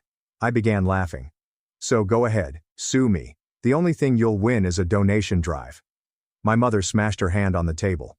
"This is theft. You can't steal our son and our inheritance." "Funny," I commented, leaning nearer. "Because last time I checked, you already threw your son out. Now you're just mad someone better took your spot." Dad snarled. "You'll regret this." I leaned back, relaxed as always. "No, I won't. But you might regret not investing in a mirror." That irritated Mom. "You little brat. After everything we gave you." "Like what?" I interrupted. "The night you dumped me on a sidewalk, or the years of silence after?" Real Hallmark stuff. They tried to shout over me and use every guilt trip in the book. "We are your true family. You'll understand what loyalty entails when you're older." Graham brainwashed you. But that was pathetic. They sounded like children whining after being caught stealing cookies. The lawyer attempted to pull them in, but they were too far gone. Mom gestured at me as if she were conjuring lightning. You think you're so clever, but you're still just a child. You'll fall apart without us. I smirked. I've been falling apart without you my whole life. Guess what? I'm still standing. Caldwell waved, and 2 building security guards entered. That will be all. Please escort Mr. and Mrs. Grant out. The look on their faces as security took a step forward was priceless. They began protesting, stating they had a right to be there and wanting to talk with someone higher up. But Caldwell simply closed his binder and announced, "Meeting is over." Watching my parents being marched out of that glass tower, screaming and writhing as everyone in the lobby stared, that was the kind of satisfaction money couldn't buy. Their screams of betrayal, loyalty, and blood rang around the marble hall. However, everyone else saw them as 2 entitled lunatics. Security took my parents out of Caldwell's office as if they were shoplifters who refused to confess they were caught. But I knew it was not over. People like them do not absorb no. They interpret it as, try again louder. I did not wait. I drove immediately to the courts to file for a temporary restraining order. The judge signed it that afternoon. That night a process server handed them the documents, and I emailed the case number to the police to ensure it was on file. I expected at least a week until the next stunt, but they didn't even allow me 48 hours. The driveway camera showed their rental car creeping in after dark, headlights lowered as if they assumed Hertz offered stealth mode for free. My mother was dressed like she was going to church, and my father looked like he was prepared to market himself as a motivational speaker. Both went up my driveway as if the place belonged to them. The doorbell continued to ring. They leaned on it, as if they were restarting the home. I opened the door just enough to obstruct the entryway. Restraining orders still active. You can't be here. Mom smiled with that phony kindness she often had for those she wanted something from. We just want 5 minutes. Great, I said. Take it outside the gate. You've got 4.5 left. Naturally they shoved past me, as if I were a rental property manager. Dad studied every part of the foyer, as if he were mentally listing everything on Craigslist. Mom trailed her hand along the banister, as if she were already deciding where to place her vases. This place, she remarked, glancing around in her sales pitch tone. It was meant for family. It is, I said. Just not the kind that abandons their kid and comes back 20 years later with a handout. That shattered her smile for a moment, then Dad stepped in. Drop the attitude. Without us, you'd still be nothing. You owe us. I cocked my head toward the corner where the red light flashed. Say it louder for the camera. Judges love this kind of material. His face turned crimson. Mom moved to the guilt trip script, telling me how difficult it was to raise children, how much they sacrificed, and how ungrateful I was. Dad used intimidation tactics, puffing his chest, lifting his chin, and screaming phrases about respect. It was like watching the world's worst performers compete to see who could sound the most delusional. I did not budge. I leaned against the wall and let them finish the script until they realized I wasn't interrupting. When they ran out of lines, I gestured towards the driveway. Time's up. Walk out, or the cops escort you. Dad smirked. Call them. We'll tell them our son locked his own parents out of their home. Perfect, I replied, immediately dialing. Make sure you spell trespassing right when you file your complaint. Cops arrived quickly than I thought. They were previously aware of the restraining order and had completed the necessary paperwork. They answered questions out of politeness, but their body language was clear. They were tired of repeat offenders wasting time. After a brief conversation, the police informed my parents that they had 60 seconds to go or they would be riding in the back seat. My mother gave one more sympathy speech, and my father murmured about misunderstandings, but it didn't matter. They returned to their rental and peeled out, looking smaller than I had ever seen them. For the first time, I recognized they were neither powerful nor frightening. They were simply noisy. The house felt different after they left. Not in a hefty way, but in the sense that no one was circling to take it. It was mine. Graham's legacy. And I wasn't going to let 2 freeloaders with my DNA rip it apart. I did not squander time. The next morning, I met with the operations and finance leaders. We tore into the firm as Graham would have desired. There's no fluff or dead weight to drag. We removed non-selling products, repaired the shipping system that was costing us money, and redesigned the web store so it didn't appear like it was constructed on dial-up. Within 2 months, internet sales had doubled. The physical stores eventually moved inventory when we stopped allowing boxes to rot in the back. By the end of the quarter, we had approved 2 new growth sites, the ones Graham had circled in his notes years prior. But this time, it wasn't a gamble. It was regulated, clean, and profitable. Employees noticed. They initially regarded me as if I had been fortunate enough to inherit a business from my uncle. But when problems were fixed before they snowballed, paychecks were delivered on time, and I was present rather than hiding in some corner office, they began bringing me serious issues before they became fires. That is how you gain trust. Not with speeches, but with representatives. At home, I kept going through Graham's notes. There was one box I hadn't opened until recently, a wooden chest that he kept shut. Inside were ledgers, correspondence, and a stack of envelopes labeled with the year. His method of leaving me breadcrumbs. The most recent one stated, "When you are ready." Inside is a single sheet of paper. Trust yourself. Do not wait for permission.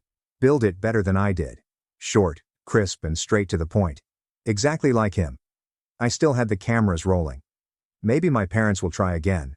Perhaps they won't. Entitlement does not die. It simply hides until it believes you're exhausted. But I was not exhausted. Every time I drove by the lot where our new store was being built, every time a balance sheet showed black instead of red, and every time I closed up the house knowing it was safe, it seemed like another nail in their coffin of control. They got their shot when I was a kid. They threw it aside. Graham scooped it up and transformed it into something. And now it was up to me to help it thrive rather than just survive. That is what kept me moving forward. The last time I saw my parents was on a blurry video from outside the fence. They drove slowly, windows down, staring like visitors who couldn't buy the ticket inside. They did not stop. They did not ring. They just peered, undoubtedly aware that the only way they'd ever see the interior was through the security camera. I didn't wave. I did not even step outdoors. I simply let the camera film them drive away, smaller and smaller, until they vanished. Graham shared with me once. Some people grow when they lose power. Others shrink. Your parents, they'll shrink. You better grow. I didn't understand it then. Now I do. And while I stood in the office looking at our quarterly stats on the screen, hearing staff joke in the hallway, and watching construction crews break ground on new stores, I realized I was maturing. My husband lied, cheated, and stole our future savings to chase a dream with another woman. Now I'm rebuilding alone while he begs from the ruins. I, a 28-year-old female, need to start with some history. I met Andrew, a 30-year-old male, during our sophomore year of college. I was immediately taken to him because of his ambitious personality and clear aspirations. We were both business majors. I concentrated on finance, whereas he focused on general business administration. We began dating after being partnered together for a group project, and everything simply fit. Despite the fact that we were broke college students, our dates were always memorable because Andrew would prepare delicious meals in his tiny apartment kitchen. He learned to cook from his grandmother, who raised him after his parents were killed in a car accident when he was 12. Cooking was his way of keeping her memory alive, which I always found quite moving. Following graduation, we both got wonderful jobs. I began at a mid-sized investment firm, while Andrew landed a position at one of our city's leading financial institutions. We moved in together, married 4 years later, and everything seemed ideal. Andrew was swiftly moving up the business ladder. He possessed a natural aptitude for analysis and customer interactions. Within 5 years, he was promoted to senior financial analyst, earning more than $150,000 per year. I was doing well too, having shifted to a better firm 2 years earlier at Andrew's suggestion. Throughout these years, cooking remained Andrew's passion. He would spend entire weekends meal preparation and trying out new recipes. Everyone enjoyed his food, so our apartment became the unofficial gathering place for our social group. He would throw elaborate dinner parties, with each course telling a tale. I recall one celebration where he prepared a 7-course meal based on our favorite trip experiences together. It was his method of being creative while keeping his corporate job. The transition began roughly 4 months ago. Andrew started talking more about feeling unfulfilled at work. He would return home weary, spending hours watching cooking shows and reading chef biographies. I observed he was losing interest in his career, but I figured it was a phase. Then, 3 months ago, he sat me down for what he described as a life-changing chat. He had been covertly looking into cooking schools and discovered one that offered a rigorous 18-month program. The school has an excellent reputation and has produced several renowned chefs. He outlined his entire strategy: quit his job, finish the school, work in other restaurants to gather expertise, and finally open his own. He had charts, deadlines, and even potential restaurant ideas planned out. The hitch was that the program would cost us virtually all of our savings, which amounted to approximately $65,000. This comprised tuition, materials, and basic living expenses throughout the program. We would have to live solely on my pay, which is enough but much lower than our combined income. Andrew calculated that with a few lifestyle changes we could make it work. I was startled but attempted to be supportive. After all, he had always supported my professional endeavors. When I wanted to change jobs 2 years ago, despite the initial income drop, he advised me to think long-term. We spent weeks discussing the advantages and disadvantages. I inquired about part-time options, but he emphasized that the rigorous program would provide the finest foundation. We reviewed our finances several times, established thorough budgets, and devised a plan. Everything seemed manageable on paper, so I agreed. The first month was really thrilling. Andrew was like a kid in a candy store, coming home every day with stories about different cooking methods and demonstrating his knife abilities. He would practice his lessons at home, and although the results were not always great, his zeal was contagious. I wondered if this was exactly what he needed. But things began to change during the second month. The program is really difficult. He departs around 6 a.m., and frequently does not return until 8 p.m. or later. The physical demands of standing all day, along with the stress of learning everything from scratch, have taken their toll on him. He is frequently fatigued and grumpy, and, worst of all, he has lost pleasure in cooking at home. This final bit truly worries me. Our weekends used to be filled with the aroma of his cooking and the sound of people laughing around our dining table. Now, when I suggest inviting guests over, he says he is too sleepy. When I inquire what he wants for supper, he usually chooses takeaway or something basic, such as pasta. The passionate cook who used to spend hours preparing a sauce now has barely enough energy to reheat leftovers.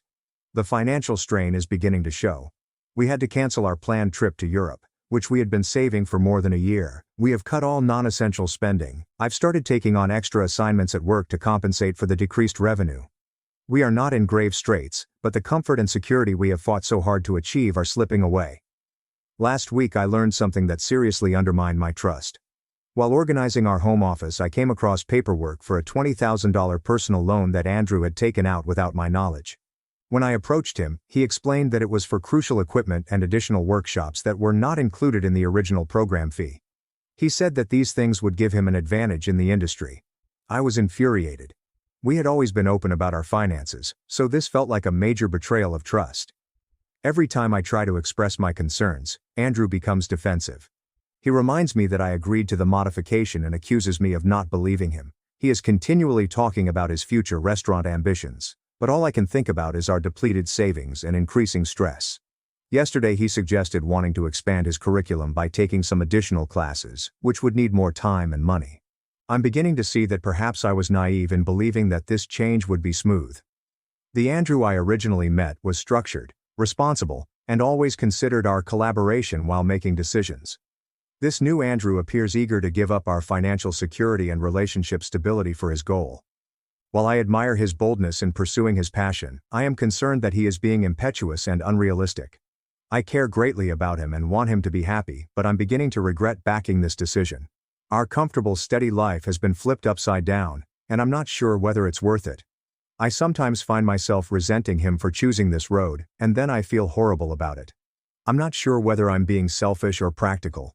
Should I continue to support this desire, or is it time to have a real discussion about returning to his corporate job? Edit to add, many of you have suggested that I give it more time as it has just been 3 months. You're probably correct. I suppose my unexpected lifestyle change and financial hardship are causing me to panic. I'll attempt to be more patient and sympathetic while keeping track of our finances. Update 1. I'd want to thank everyone who responded to my first post. Many of you suggested that I was making hasty decisions and that I should give Andrew more time to acclimate to this big life upheaval. Your thoughts made me think about my reaction, and I determined to work harder to grasp his new reality. Last week, I organized an unexpected visit to his culinary school during their lunch break. I bought food from his favorite deli, where we had our first date in college, thinking it would be a good way to express my support. When I got at school, the scene I stepped into altered everything. I found the classroom space easy enough, but Andrew was not present. A student guided me to one of the practice kitchens, stating that he frequently spent extra time there. When I walked in, I noticed Andrew with a young woman who I later learned was Julia, 25, female. They were standing quite close together at a kitchen station, and he was guiding her hands while teaching her some cutting technique. What struck me was how calm and joyful he appeared, in stark contrast to the exhausted, irritated guy I see at home.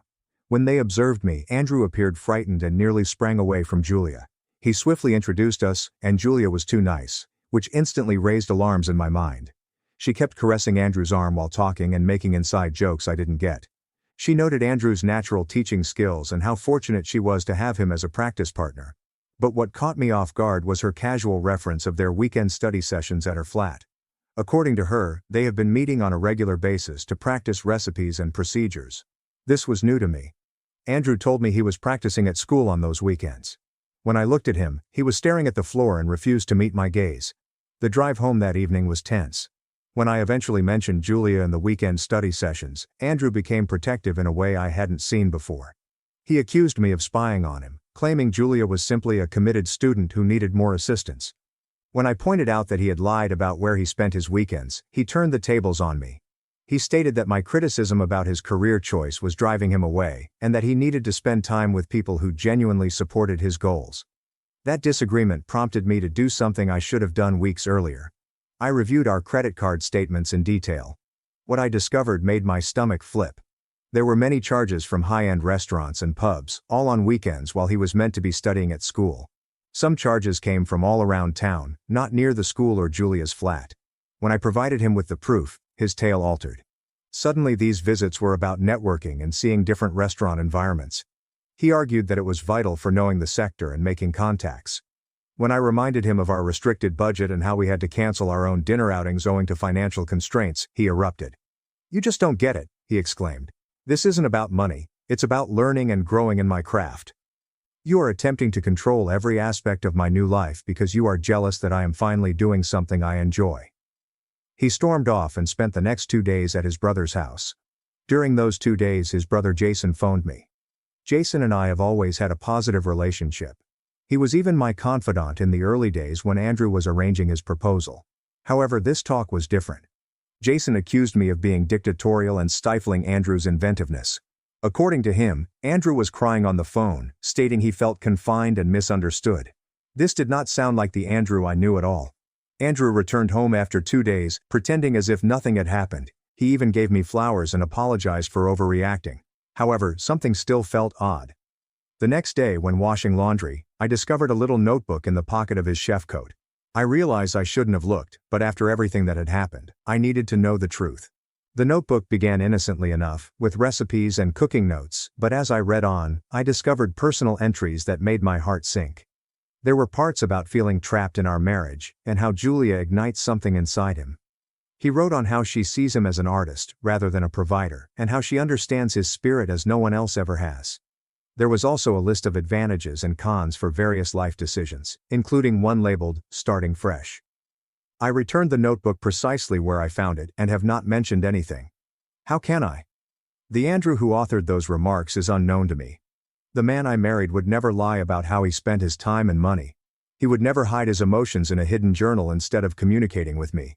He would never allow someone else to come between us. I've started discreetly preparing for whatever may happen next. I opened a separate bank account and transferred some of my salary there. I've documented everything, the lies, the hidden costs, and the instances when he went missing. I've even photographed the credit card statements, but I feel terrible about being so skeptical of my own husband. I'm not sure what to do next. Part of me wants to confront him about everything, the notepad, the lies, Julia. But another half is afraid of what the conversation will disclose. Is he truly following his ambitions, or is he utilizing this professional change to flee our marriage? Would revealing what I know push him away or finally get him to be honest with me? For the time being, I'm just observing and waiting, feeling like a stranger in my own marriage. The saddest part is that I still adore him, and I find myself hoping that this is just a period caused by stress and huge life changes. But deep down, I'm starting to wonder if our marriage will be another casualty of this dream. Update 2. Last week, the truth finally hit me, and it was worse than I could have imagined. It began with an email from an address I didn't know, with the subject line, "Your husband and my girlfriend." The sender was Julia's 3-year boyfriend, Eric. Eric sent a detailed and damning email. He discovered the affair after discovering Julia's phone unlocked while she was showering. He discovered months of messages between her and Andrew, stretching back practically to the start of the culinary program. He sent me screenshots of their talks, claiming, "I deserve to know the truth just like he did." Reading through those texts seemed like watching a train wreck in slow motion. It began innocently enough with discussions about recipes and processes, but quickly shifted to personal exchanges. Andrew grumbled to her that I was too concentrated on the practical aspects of life and did not comprehend his artistic spirit. They mocked me as the banker in their communications, joking about how foolish I was to see what was going on right in front of me. The communications revealed that their study sessions were primarily held at high-end restaurants, with Andrew spending hundreds of dollars on tasting menus and wine pairings. They rationalized it as research for their prospective business partnership. Yes, you read it correctly. They had planned to operate a restaurant together after graduation. That $20,000 personal loan was used primarily for market research dinners and initial business planning for their prospective cafe. Julia executed her role flawlessly, always feeding Andrew's ego with messages about how wonderful and misunderstood he was. She referred to him as her culinary soulmate and claimed I was preventing him from reaching his full potential. Andrew ate it up, telling her that she was the one person who genuinely understood his enthusiasm. What hurt the most were the messages in which they discussed their future together. They had chosen various locations for their cafe, discussed menu ideas, and even imagined what their lives would be like once they could be together properly. Andrew had written that meeting Julia made him realize he had settled into our marriage. After reading everything, I felt physically ill. I spent the entire day in bed, alternately crying and feeling numb. But suddenly, rage took over. I copied out all of the messages, arranged them on our dining table, the same table where he used to prepare those beautiful dinners for me, and waited for him to return home. When Andrew went in and saw the papers, all the color left his face. His first words were neither, "I'm sorry," nor a denial. Instead, he said, "How did you get these?" Even then his main concern was getting caught, not the suffering he had caused. The talk that ensued was both unpleasant and illuminating. When backed into a corner with proof, Andrew revealed his true colors. He attempted to blame everything on me.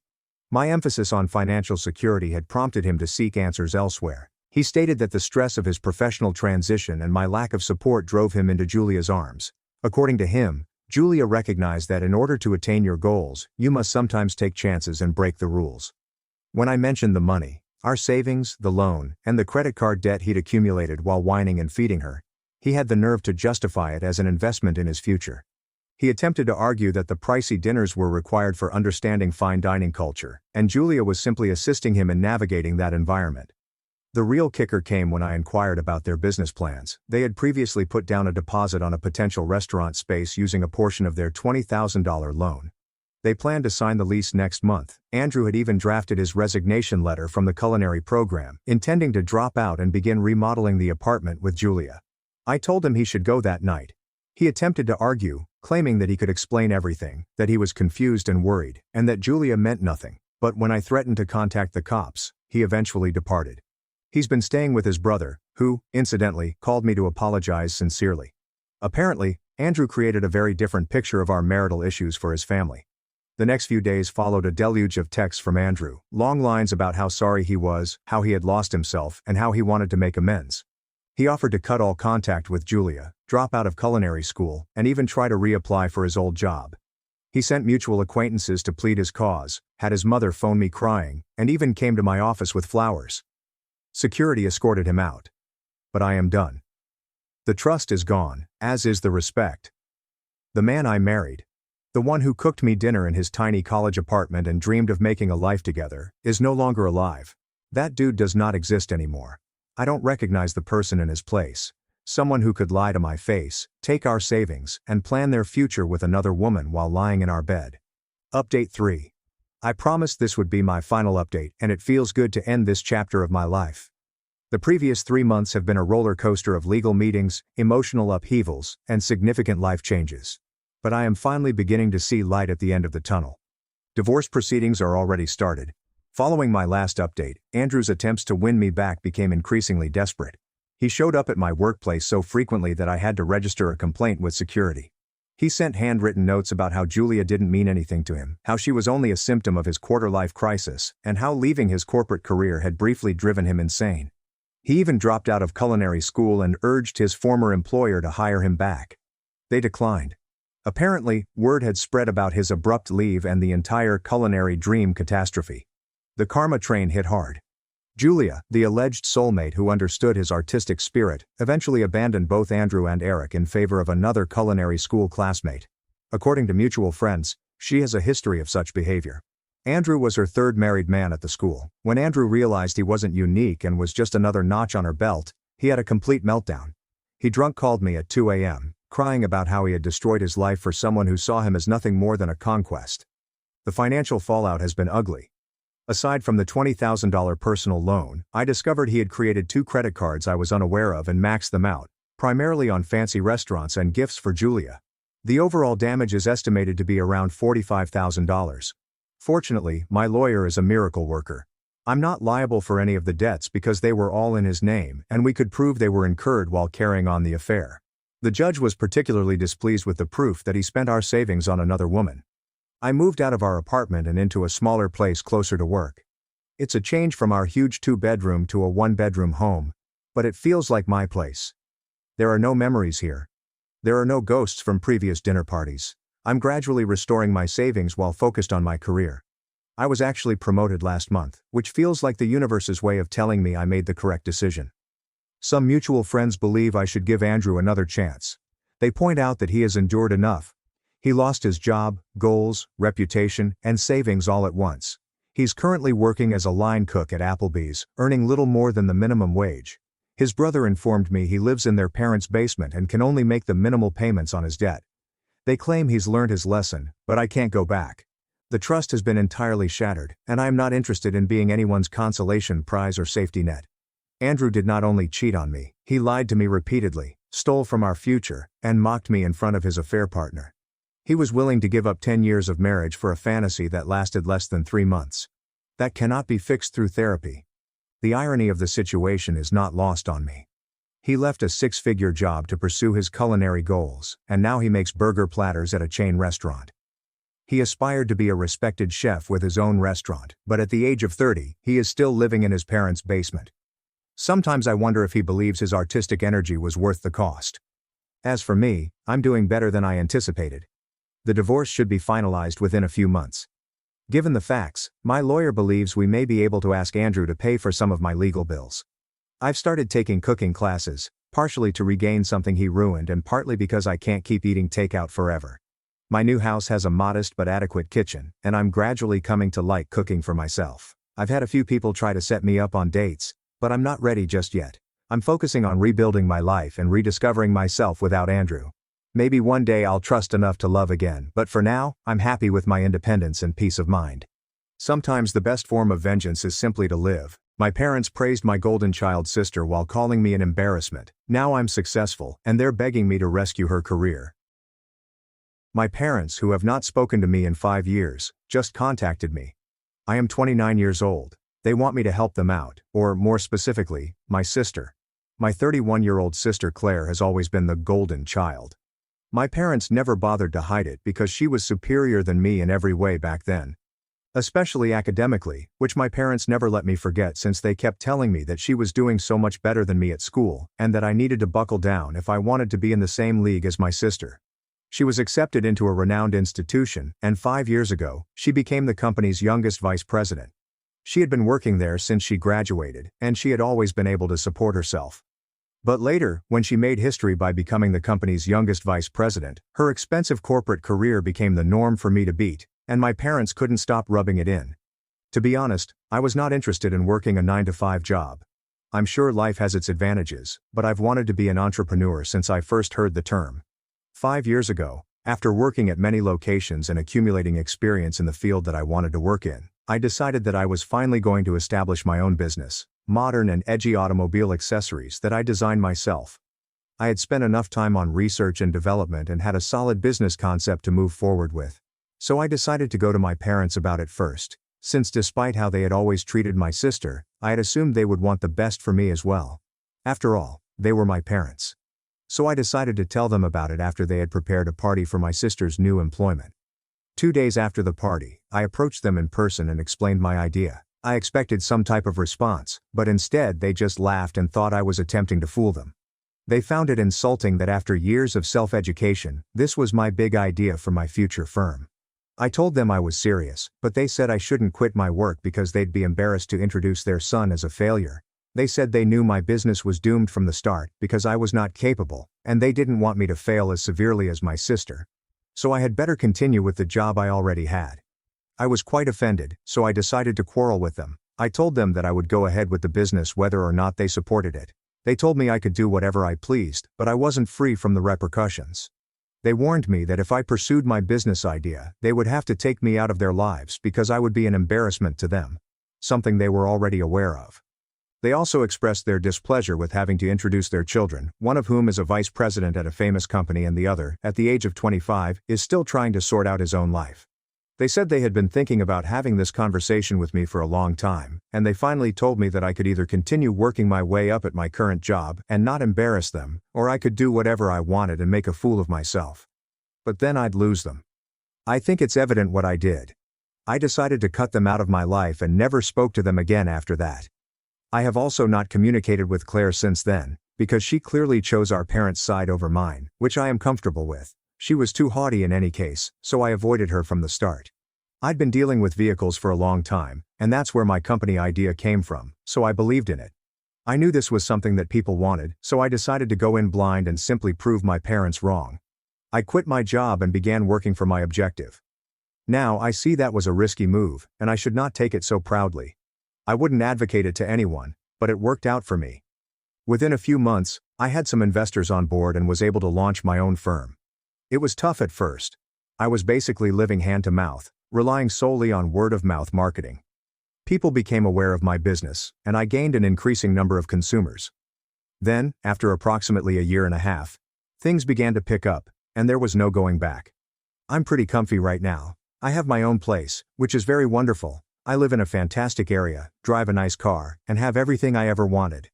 I wouldn't say I'm a millionaire, but I'm doing well for myself, and I don't consider myself a failure, as my parents had expected. So, I'd say I proved them incorrect, and I'm really thrilled about that.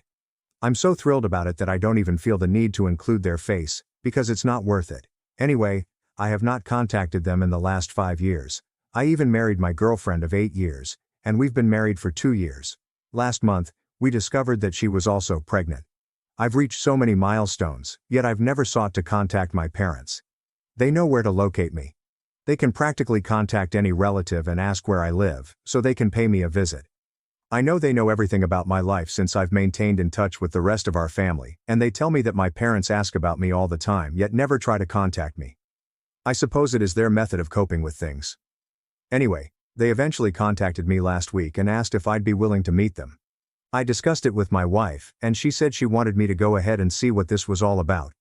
They had not said anything in the communication they had sent me, so I had no idea what to anticipate. But I went ahead and visited them at their home.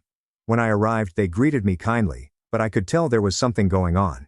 Even when I lived with them, they were never as polite to me. So, even while they made small conversation with me, I sensed they were preparing for something. They finally addressed the elephant in the room.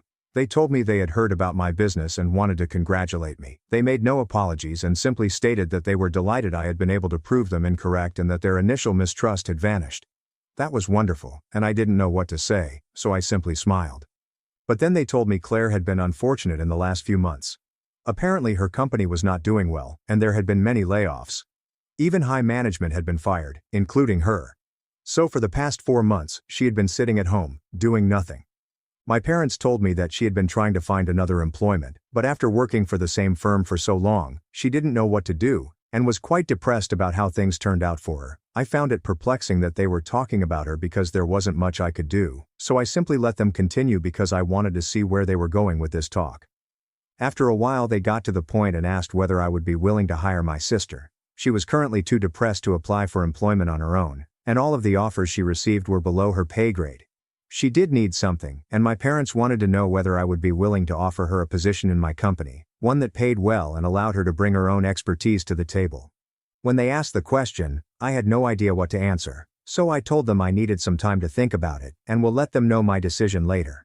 I didn't say yes on purpose since I wasn't sure how to reply. I should have realized they weren't approaching me for no reason, given that they had previously had the opportunity but had never taken it. They were rather happy with themselves. I believe they expected me to say yes, but after returning home, I thought about it for a long, and, after consulting with my wife, decided to decline. She works in a bank and has little to do with my company, but she assured me that this was a professional environment. In here, everything I say goes. So she didn't want to interfere. If I thought I wouldn't be able to work well with my sister, that was what I should do. In any case, she didn't believe my parents' attempts to reconnect with me were sincere, so I had no need to comply. Anyway, I had never pledged to help. Therefore, I had no obligation to provide her with a job. I didn't want to tell them about it since I knew if I said no, they'd take advantage of the situation and make me appear bad. I attempted to avoid any confrontation, but then they began texting me every day to see what my response was. I even ignored it, but they called me back 2 days later and told me I needed to respond. So I informed them that I had thought about it and, after much discussion, had decided that I could not work well with Claire and did not want her to work with me. We'd never had a nice relationship, so I didn't feel obligated to hire her or them. When I mentioned that, they completely flipped out. They began yelling at me about everything they had done for me, including raising me and paying for everything I desired as a child. And now, when they wanted me to repay the favor, I was turning my back on them and pretending that I owed them nothing. I thought it was an extremely harsh thing to say, considering they did everything for me back then because I was completely reliant on them. To be honest, I believe it would be unlawful to simply refuse to do that for me. Besides, that wasn't the point. So I tried to explain to them that I wouldn't be able to work effectively with Claire, which was the only reason I didn't want her in my company. I didn't think they needed to yell at me and behave like that just because of this. Also, we haven't spoken in 5 years because they told me they didn't believe in me and wouldn't invest in my business, so they had no right to think I'd let them bully me around. But they continued to shout at me, claiming that they had only contacted me because they believed that after 5 years, I would have finally let it go, now that I was doing well. Instead, I was being selfish, clinging onto old grudges, and unwilling to aid my own family. They reminded me that Claire was my sister, and because she was in difficulty, I needed to be there for her. They even claimed she would have done the same for me if I had been in her situation. They informed me that if my business had failed, they would have supported me, and I owed it to them to support her as well. It became quite unclear, and the dispute heated up. After a while, I informed them I didn't want to talk to them anymore, so I hung up and blocked their numbers. Since then, I've been quite confused about my thoughts because of what my parents said, about how they would have supported me if I had in Claire's situation. I spoke with my wife about it, and she claims that they only said these things because I was not in her position, and they were attempting to manipulate me. So I don't have to fall for any of that, because they haven't even apologized to me yet, and yet expect me to help her out. My sister was never kind to me as a child, and everyone continually picked on me. I know my wife is correct, yet I have a nagging feeling of guilt. I'm not sure. I simply feel uneasy about everything. Am I the idiot for not hiring my sister after she lost her corporate job? Update 1. Thank you very much for responding to my post. It's been a while since I spoke with my folks, and I know what I did wasn't such a huge thing. To be honest, it's unlikely that my sister will never find work again. It's just that I don't want to work with her. I mentioned that I had discussed it with my wife, and the two of us had chosen to remain with our decision. But that doesn't set well with my parents. They've been making it sound like I've always been envious of my sister and was excited about the opportunity to do this to my family. I don't even understand why they're taking this so seriously, given that they've been contacting every single relative we have about it. It's not like these relatives are just talking to them and bringing it up in conversation. They go out of their way to text them and tell them all about me. It's ludicrous how they're acting, and I believe it's a call for attention, but I won't give it to them. They have been blocked, and no matter what they do, I will not unblock them or engage with them about it. Some relatives who tried to contact me even sent me screenshots. I answered to them by explaining the full incident. It's not like they didn't already know. For the past 5 years, my parents and I have run into each other at family gatherings but never spoken, so most people were aware of our strained relationship. But this is going too far, directly involving relatives and making me seem awful. Anyway, after I cleared things with several of my relatives, the majority of them urged me not to worry about my parents. They were not going to turn against me because they knew what had happened in the past. They understand that my parents are overreacting right now. That's what I'm happy about right now. Honestly, my wife is pregnant, so I don't think I have time to worry about these things right now. I had planned to make the announcement in a couple of weeks, but I guess I'll do it sooner, just so my folks will get the message and quit bothering me. I think it's a nice concept, but we're not sure if it will work because my parents are quite callous. They might even try to disturb us despite knowing my wife is pregnant. I would not put it past them. Update 2. Hello. So my wife and I announced the pregnancy on social media a few days ago. It's been roughly 10 days since I last spoke with my parents. Most of my relatives congratulated me, but then I received an email from an unknown sender claiming that my child will suffer as a result of my actions toward my family. I immediately recognized my parents. It had to be. Because no one else would even think of uttering something so heinous. My baby hasn't even been born yet, and they're already wishing us ill because I refused to help my sister. It's not like Claire had sought me directly for assistance, in which case I may have considered things. My parents, however, wanted me to offer her a job. Anyway, that's not the point. Even if I had done something truly awful, I do not believe they would have the right to say such things. I didn't inform my wife about the email since I didn't want to upset her. Even though she is still in the early stages of her pregnancy, reading stuff like these is really disappointing. I decided to deal with this on my own. I went over to my parents' place to speak with them in person. I didn't want to unblock them, so visiting them was the only option to communicate. But they refused to even open the door to let me in. Most likely because they knew what they had done was wrong. So I just spoke to them from outside their house, and I completely lost my patience. I raged at them, telling them that they had no right to say such things, especially given how they had treated me during my childhood and for the previous 5 years. As if I wasn't even a member of the family. They wanted a piece of my achievement and wanted to share it with my sister. Even if they had never compelled Claire to do such things when I was struggling. To be honest, they had not even supported me when I was struggling, so they did not deserve to communicate with me at this point. I informed them that whatever they were doing was ineffective since it was further isolating me from them. I also stated that I never wanted to speak with them again, and even if they apologized, I would not forgive them in the future. So they could say goodbye to any assistance from me when they retired, and they would never get to meet their grandchild either. After saying that, I left and returned home. And I'm really relieved right now. I'd been holding these things back for a long time, ever since they began bothering me. But it was about time that I responded appropriately. I have not yet informed my wife about this interaction because I do not want to disturb her. I don't think I will, at least until the pregnancy is over. Update 3, Hi. After I spoke with my parents in person last week, they decided to rest for a time and do nothing. I also had a pregnancy announcement party at my place for certain family and close friends. I anticipated my folks to do something that day, but they didn't bother. So I assumed they had finally moved on from this entire experience, and I was attempting to do the same. But then, this morning, Claire called me when I was at work. That was weird because she had ceased speaking with me 5 years ago, and I had no idea what she wanted. For a brief moment, I considered that she may approach me in the same way that my parents did and demand that I give her a job, forcing me to repeat the entire scenario, so I ignored her initial call. But then she contacted me a couple more times and messaged me, stating it was an urgent matter and she wanted to speak with me. She assured me that I would not need to worry because she would not expect anything from me. She explained that she simply wanted to share something that had been bothering her for some time. So I opted to answer the phone, and we talked today. She explained that she had been despondent for several weeks and had not spoken to anyone, disregarding all texts and emails she had received, including those from relatives.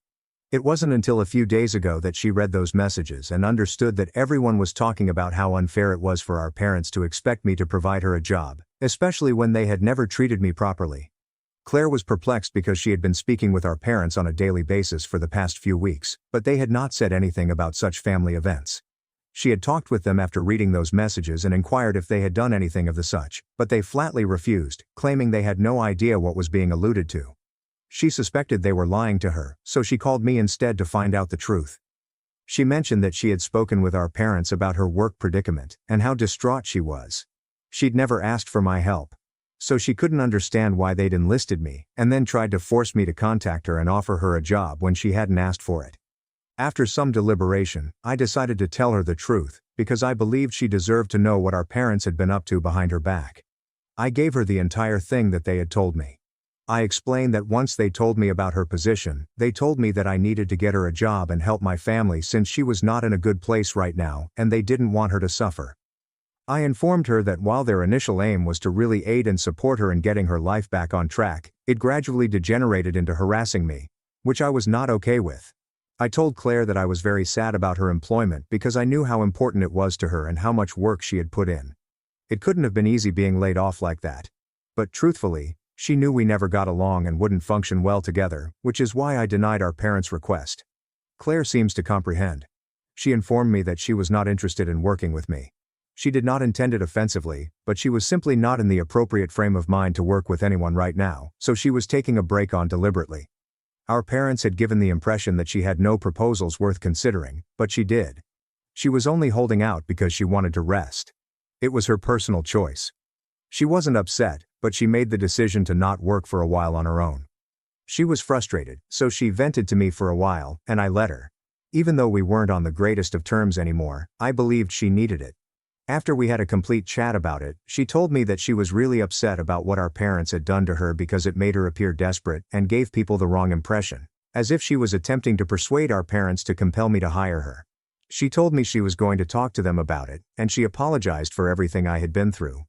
I thought it was quite mature of her, and I honestly felt like she had matured a lot over the last 5 years, especially after being laid off. I suppose she understood that nothing is permanent, and that she shouldn't be so haughty. Perhaps that was a lesson in disguise. Anyway, we weren't able to make things right, but we did have a decent conversation, which I think is enough for me. Update 4: Claire and I chatted by phone a few days earlier. After our chat, she stated that she would speak with our parents and confront them about what they had done. She did this, and it did not go well.